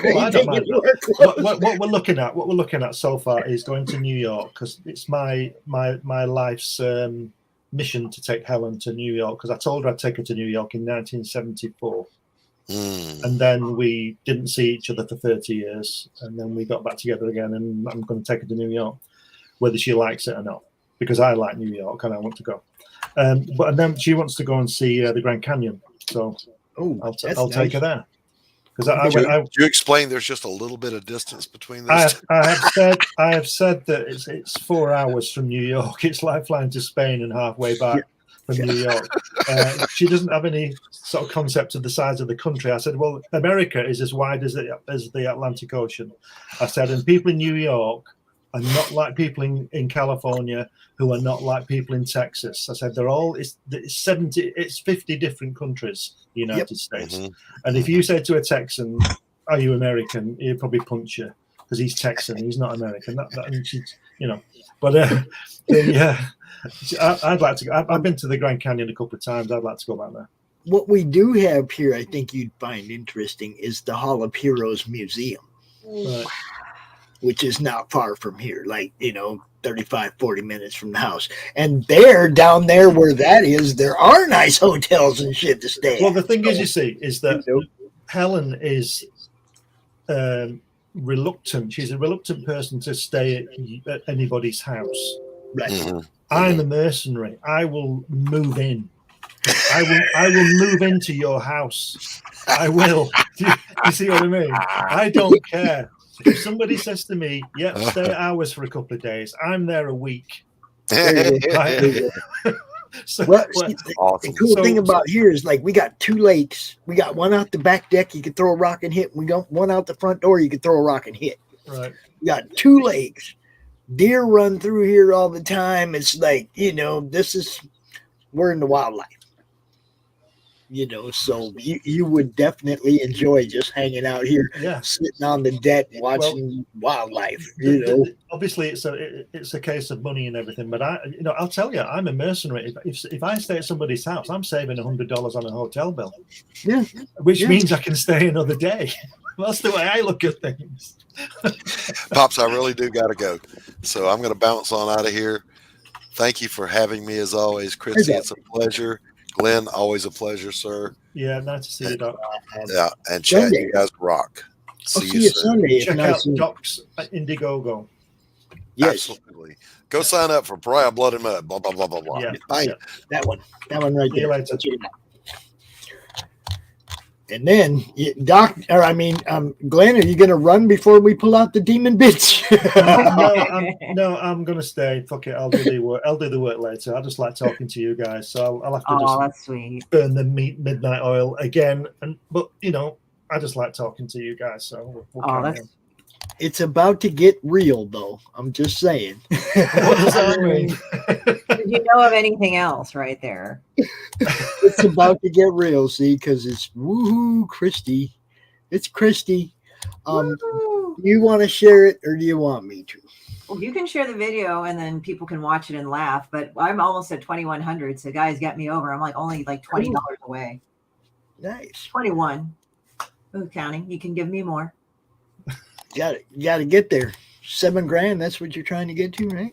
Yeah, I have plenty of time, but my own personal ambition is to fund this fucker before WonderCon. I figure if I can do it somehow. I gave myself 45 days for. When is WonderCon? WonderCon's this weekend. Oh, we're getting it to the wire. I just want to do it just to see if I can do it. Is that in San Diego? Is that?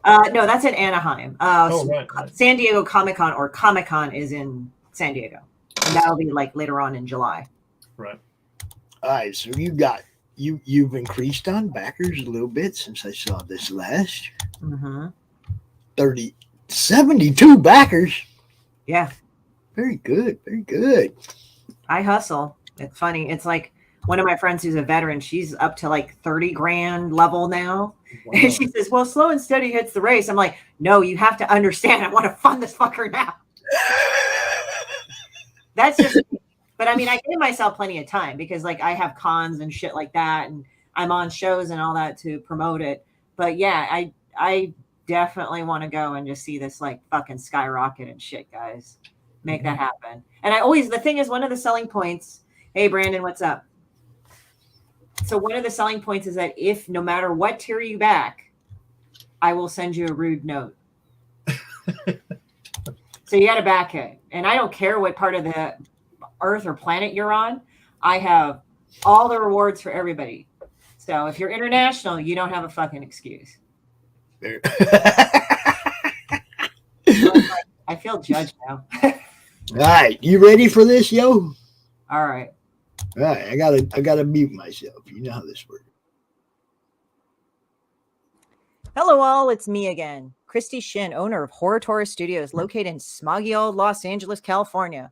I'm the creator of Demon Bitch, a godforsaken demon from the 13th pit of hell, where people throw their dog shit in gum wrappers. She aspires to be hell's general, but is an incredible idiot as Armageddon hasn't happened yet.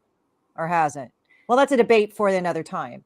Demon Bitch is so easily distracted by hard drugs, promiscuous sex, and other dumb attention-seeking shit that she hasn't made anything of herself yet.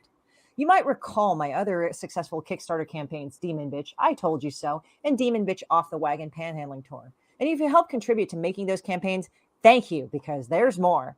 In this installment, I am introducing a new graphic novel of hers called Triggered. What can I say? That pretty much describes the state of the world in the past 2 years. Anyway, it's a compilation of when Demon Bitch was stuck inside my very house and I had to do everything in my power to keep from going nuts. Also, we've got a computer game in the mix entitled Demon Bitch Disgusting Dumpster Fire. It's a game centered around Demon Bitch getting, well, attention. She always needs more. It's your job to get her some and fulfill that black hole she has inside of herself unless she learns to love herself. Fuck that. You'll have to maintain it by getting her likes on social media by acting pathetic through dishonest means and stupid antics, of which I'm sure is pretty amusing to everyone. Anyway, the first level of this game will be available to beta test by July 2022. We're working feverishly on it on our own self-induced slave labor camps, and we're probably going to break down and cry soon. And of course, we are introducing more swag and buyable shit to make the deal sweeter. First of all, we have art from the pair at Hyde Hermit. Nope. Oh. It paused. Studios. They provided the best ever fucking artwork for this stuff to buy. We have the Tamabichi pins and original art by Ninja Kai via aka Connie Huang. Just looking at her stupid fucking face will make you want one. We have Demon Tiki shit in both a patch and sticker by Dallas Hoisington. He really loves this shit. Please get it because it will make him so happy. And I like making people happy. Last but not least, we also have artwork in the form of a charming pin from Mary Zorlita Bellamy. Remember Animu Demon? That will now be a charm to grace your purse, your backpack, and your legal sack of goods. I'm not getting into that because I ain't no snitch. Also, we will showcase a signed 3-print pack of which you can buy each one separately of Demon Bitch being, well, Demon Bitch. We also have stretch goals. Past a certain point, we will make Triggered into a hardcover option as well as pasties and maybe some magnets or whatever I could pull out of my ass at the last minute if this thing explodes. Either way, it will be fun. Imagine having Demon Bitch magnet on your fridge. Well, maybe not. Either way, I've been good at getting the shit to you folk.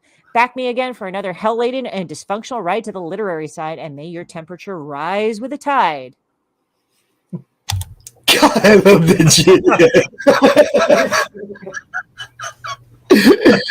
Oh, Christy.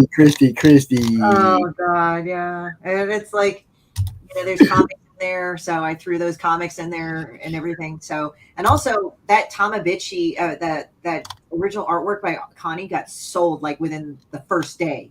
So I like put up some original sketches up in there, made with Copic and Band-Aids. So you guys are gonna have fun with that too. And they're $50 a piece, or you can buy all 6 of them for $300.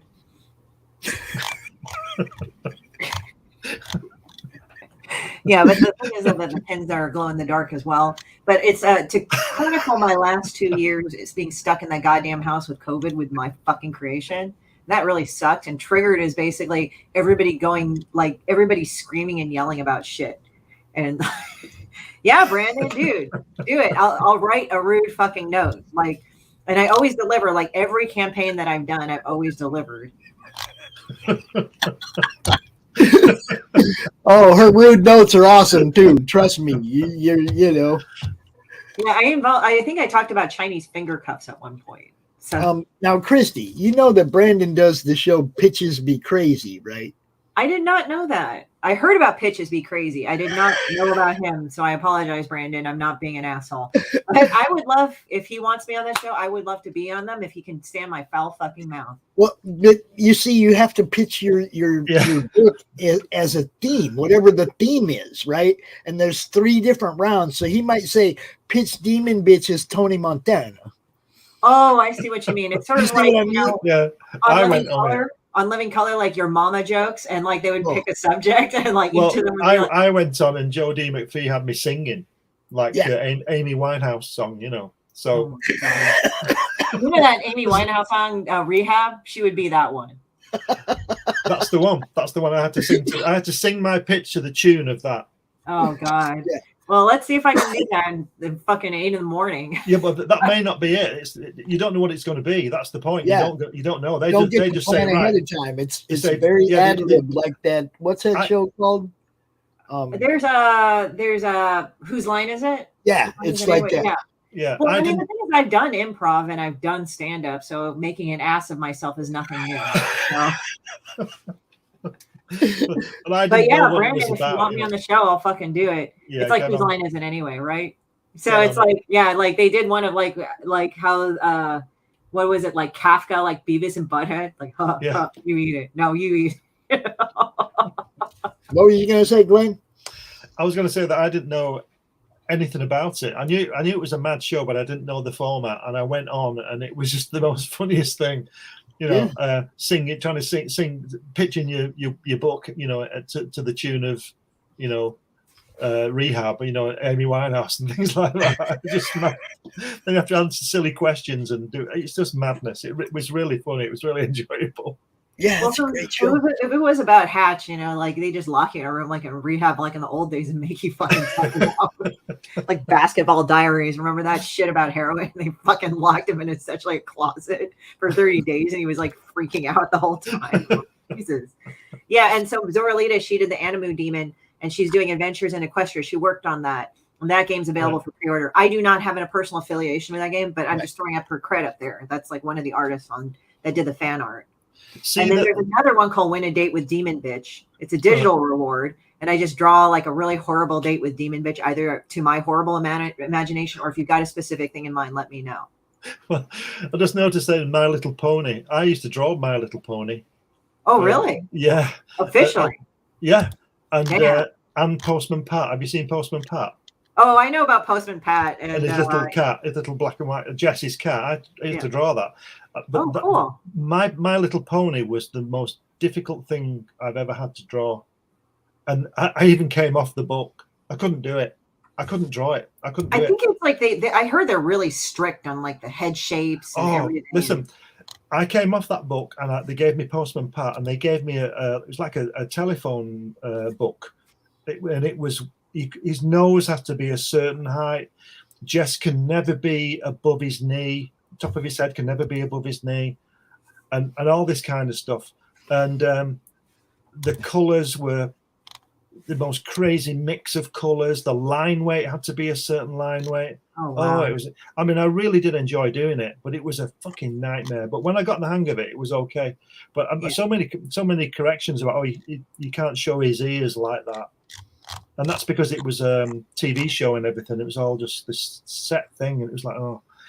Anyway, I think I did about 10 issues of the book, and then I just did something else. It was just crazy. It was just madness. But I did enjoy doing it. Yeah, so, I remember Postman Pat because I was like kind of bored, and I was like looking down the thing of YouTube, and I looked at Postman Pat, and then he has like an American cousin. I forgot what his name is, like Postman Pete or something like that, or like Mailman Pete or something. And it was like he came over, and he used to be like animated like by a claymation kind of thing. Yeah. And then they did it like 2D animation, which was interesting. Yeah. But yeah, like Postman Pat, and then a couple of British guys like went and just started like cursing in British and stuff. Shadow Luke can come on the Sunday Open Draw stream anytime he wants, bro. That's why we do it. But no, you know how I do it. If he wants to come out and catch a half hour on Monday Madness or something and pimp his show and what he does, you guys know I'm wide open. I don't book 2 months out ahead of time. I don't book anything till after CromCon. The whole month is open. You know, if you want a spot on something, hit me up. You guys know how this works. Yeah, but I remember Postman Pat. But yeah, so yeah, with Demon Bitch, we actually have good artists on here. Amazing, you know. We can actually all draw, but we're just all fucking off and doing awful things. It just so happens that I've got some Postman Pat work. Oh, nice. It just had to be a really simple line, you know. Yeah. And the text would go in there. The text was typeset, and then it was coloured mechanically. I did do some colour drawings of him as samples, but those were sort of rejected in a way. But they were only samples to get the gig. I wasn't expecting them to publish them. But but yeah, it was back. But this is 30 years ago. I used to have Sorry, I'm interrupting your pitch here, Christy. You go ahead. I'm taking over. Sorry. You carry on. Actually, it was kind of cool to find out that you had drawn stuff for that. That's what we're out here for. Is to, No, it's just funny. It's funny. He's like, oh shit, I'm sorry. Yeah. No, but I'm familiar with Postman Pat. It's actually really funny. And I remember just like these two British guys were saying the rudest things, like they dubbed over. It's like fucking hell. Like, I'll find it and send it to you. It's like so fucked up. And I was just laughing. And he's like, you fucking this, fucking that. Oh, you fucking. Like, this unintelligible, like I guess Cockney or something. It's like they're all screaming. The X-rated version. It's kind of like what we Americans call the trailer park version, you know, like we're all yelling at each other, or the ghetto version, whichever area you are in, or something. But yeah, so she did these 3 prints to for Demon Bitch, and Mary has this funny thing. It's like she just gets sparked up whenever I said, hey, Mary, do you want to do some fan? Like, it started off innocently enough. She did My Little Pony. She and I are friends. She did My Little Pony, Barbie, all these other like kid-friendly things. And then I just said, hey, Mary, you want to do Demon Bitch? And this strange little like light popped into her eyes. And then now she's just drawing these things. And it's like, she said, do you have a specific thing? I said, just draw her however the fuck you want. I don't care. There are people that have drawn fan art of Demon Bitch where she looks really fucking sexy, and I'm like, wow, this is better than I would have drawn Demon Bitch. Better, but it's just like she's got like nice tits and a body, and it's like, damn, I drew her like as a white banger sausage or some shit. If you guys ever seen banger sausages, they're like white, and I think they're mostly filling, from what I understand. In some British shows, like they'll pop up, oh, I'm gonna make a cheap meal, and they're like looking at it, it's like, oh, this banger is like X amount percentage of filling versus real meat. So. I think that applies to everything, doesn't it? Yeah. So it was like just this. I mean, it was like really discount like fucking shit. Like, I'm gonna go make a fucking meal for £5 or something.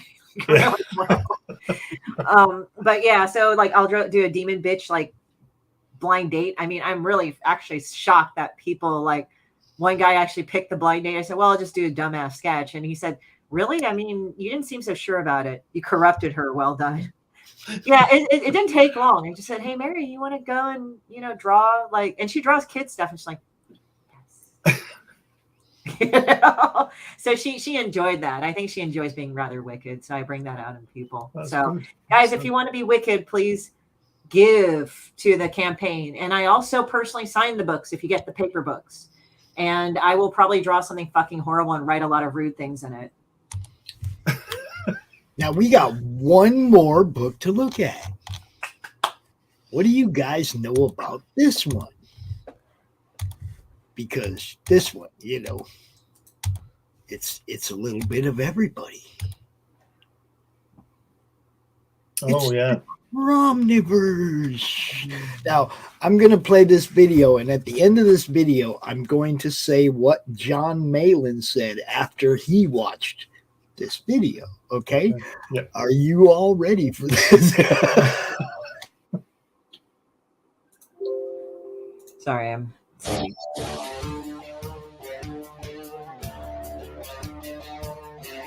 The Comics Related Madness presents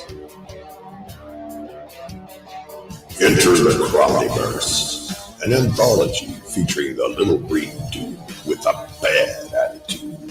Follow Kron as he crosses over into some of today's best independent comic books and graphic novels, featuring the creative talents of Don Blaylock, Ryan Miss, Eric Hodson, Hex Allen, Lynn Fleming, Paul Gomez, Anthony Romano of Dark Gift Comics, Allison McClone, Hakeem Amir, Brian Christgau, Edwin Artex Badillo, Daniel Monroe, Tank Ferret, Manny Soto, Pedro Hain, Jim O'Reilly, Cindy Kemp, Nick Chiafalo, Timothy Flynn, Tim Andreas, Rich Parada, Bill Mouse, and more. Sign up today on Indiegogo.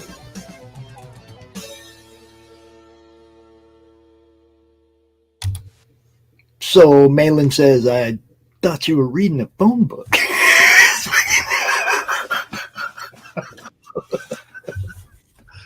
unicorn books these days. I've not seen one for years. Oh man, I was just like, yeah, man, that's kind of like what it is. There's a lot of people involved in this thing, man. Look, you guys are gonna love it. Okay, we got the Cromnipotent tier, which already is sold too, which is just all of it, right? And the fan art contest. Send me some fan art, so we got something to judge between, because the top 14 people are going to be featured in the fan art ash can. And you know how that goes. Everybody loves those fan art. Everybody loves the fan art. We got the Eric Hodson cover. Now it says 0. Oh, that's the PDF. I'm sorry. Actually, both of those, we had to hide the original tiers because his name was spelled wrong. So some of them have been claimed. It just, we had to make a new tier. So it says 0. Okay. The Manny Soto cover 3 are gone. The Edwin Badillo cover 2 are gone. Everybody's waiting to see what Daniel does, but trust me, Daniel's hand painting a cover. You're gonna like it, I promise. So down here, you see the Eric Hodson cover A. This is the tier we had to hide and rebuild because we spelled his name wrong. So there's like 5 of those gone. We got the Blacklight Tapestries. We have the little crocheted Croms by Cindy Kep. There's only one left. There's only one left. You better get it. We got 3 sketch cards by Allison McClone. We have 5 by Rich Parada. Each of these are with a book. You get a book and the sketch card for $60. All right. Tank Ferret, 5 sketch cards. One of those has already been claimed. Nobody has claimed a drawn-in tier yet for any of the books. You can be drawn in, or from any of the stories, you can be drawn into any of them. And as we pop art up and you see what's going on, you can decide which story you want to, be drawn into. We have the all 4 covers tier, just all 4 covers. One of those has been claimed. The retail bundle, $200 shipped for 10 books. $200 shipped for 10 books. This is a 100-page book, 90 to 100 pages. It's not 24. It's a thick-ass book with a lot of stories in it. We have the Jim. If you remember, if you signed up early, you got the Jim O'Reilly print of the Chromage, that beautiful piece right there, but colored. If you signed up early and you back a physical tier, you will get that print. But you can also get the original art, the pencils and the inks. I got it right over there. I will ship it out to whoever freaking buys it. So there's some sketch card samples of Allison and Tank and Rich. The ash can. This is not necessarily the cover. The winner of the ash can of the fan art contest will be on the cover of the ash can. There's the only one left of those, the little crochet Croms. The Blacklight Tapestry. This thing is going to be cool. It's going to glow. It's going to be awesome. And the biggie, the big tier, the big monster tier. You get 1 book and a pair of Crom hand-painted custom one-of-a-kind shoes. Awesome. You can get Vans or Nike high tops. And Nick Chiafalo of New Genesis Designs. He rocks those out. Those were the ones that Mike Barron got. Those are Mike Barron's shoes, his actual shoes. So, that's what we're doing, man. It's everybody. There's so many people involved in this that the list just goes on and on and on and on and on and on. All awesome people. I love you guys. Everybody who pitched in, you guys all rock. Glenn went way above and beyond. Glenn not only included me in a hat strip in his previous book, but Glenn has done a story in this anthology where Hatch crosses over with Crom somehow. I told him I don't want to see it. I don't want to know. I trust him to give me something I'm going to love, and I don't want to see it till the proof is here in my hand so I can read it like a real comic is supposed to be read. 2 or 3 of these stories I've told the people, I don't want to see it. Just send it. Just send it to the guys. They'll put it together. I don't even want to know, because I want to be able to experience this as a fan as well. You know, some of it I want to read the book when I get it as fans. So you know what's up. Whoa, Shadow, no way. Right on, dude. Appreciate you. You're going to love them tapestries. I just sent in the money for the prototype. As soon as we get it, we'll be showing it off. And, you know, I hope you guys like it. There's a lot of stuff that we have planned. Okay. We have a sketch card or a trading card set of 3, and the original art from those is going to be available. That's going to be the first stretch goal at 10K. And so the original art and the trading card set will come out at 10K. And we got some other things, bookmarks and, you know, the normal stuff, the stickers, the bookmarks we got planned. But the biggie, the one I'm really want is the Crom rolling papers. We got to get to 15K because I want Crom rolling papers. I'm just saying, that's me, you know. You guys have to remember, I spent my whole life as an advocate for the use of marijuana, okay, legalization of marijuana and whatnot. I spent my whole life as an advocate. I've done time over it, okay? Now I live in a place where it's okay. Now I get to actually try and get some of those 6 years back, whether it be by making money off the weed industry in some way or whatever. To me, this is like I get to get I'm having a little weed fun and maybe getting a little bit of those 6 years back.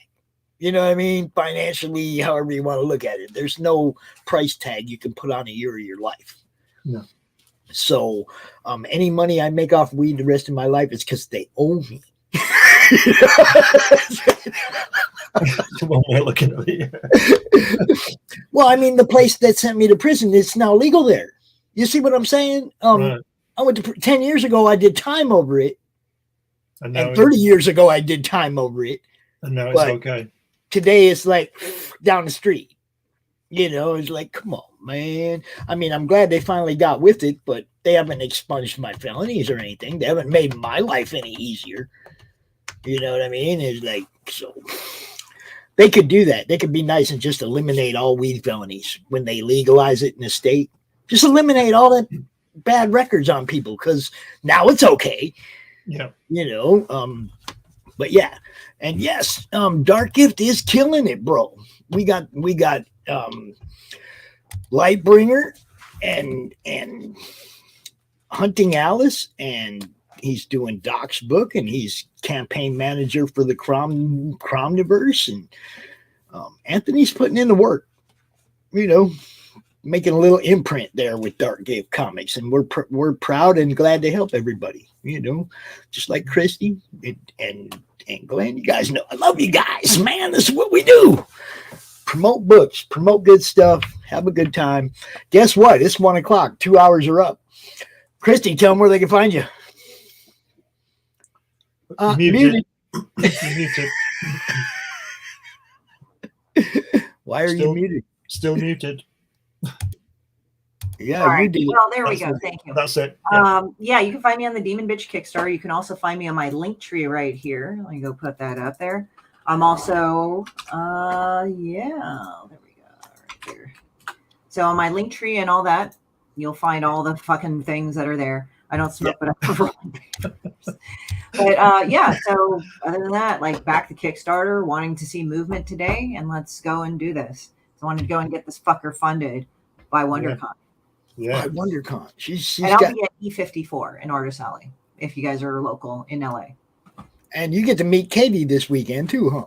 Katie, yeah, I am. I can message her. I think we're friends on Facebook. I don't know though. Yeah, it's kind of like my brain is a scramble. It's like one make of those, sure you guys take a picture together or something. Post up in the Madness. Another crew from Madness get to meet each other. I love that stuff. Yeah. Interaction, collaboration, you know, all that stuff. Madness, that's what the Madness is about. So do it. Glenn, where do they find you?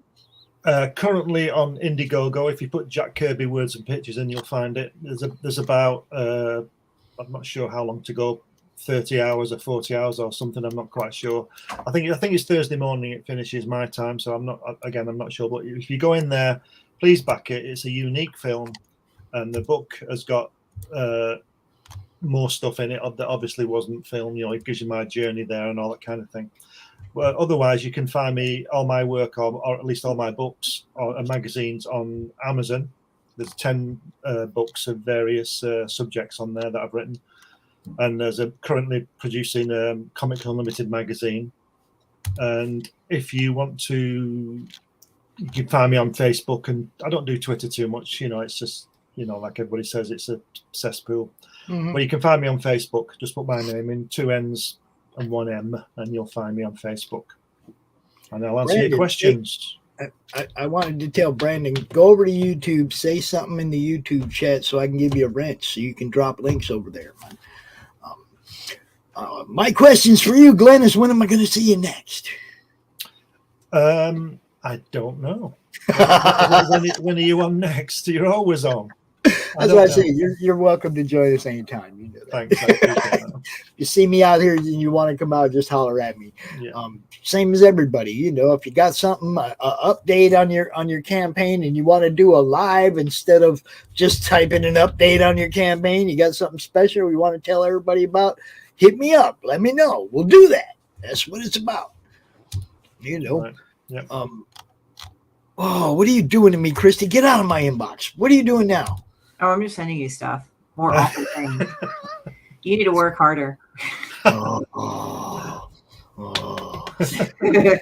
He's making this like angry noise now. It's one thing, sometimes it'll be like, she'll just like, hey, how you doing? And she'll be like, yeah, man, my day's just blowing up. I'm like, wow, what's going on? And then she'll send me a picture that just makes me go, ah!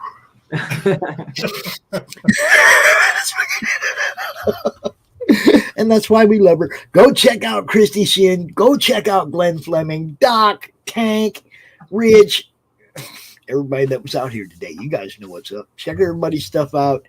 Support them where you can. Drop the links. You know what's up. I don't have to say it every time, do I?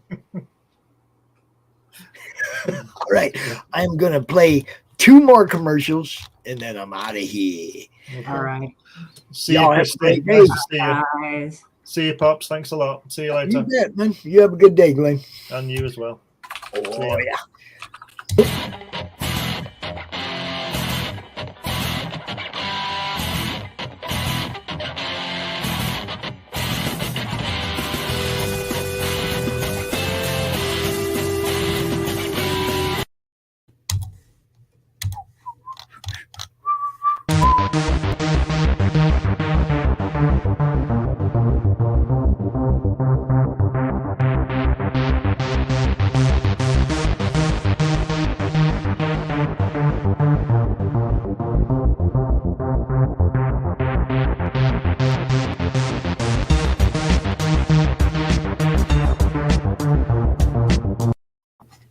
Y'all have a great day. I'll see you this weekend or something.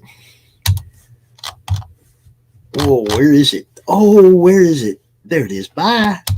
Comic Books for Kids provides comic books to kids in hospitals and cancer centers across the U.S. It's a place where we can all work together to make sure every child has a comic book. 100% of all proceeds go towards the kids. It's about making a difference, and while they're in the hospital, allowing them to fly like a superhero, battle dragons, or rescue teddy bears. We are in every state in the country and now support over 160 hospitals. Every month, we add more.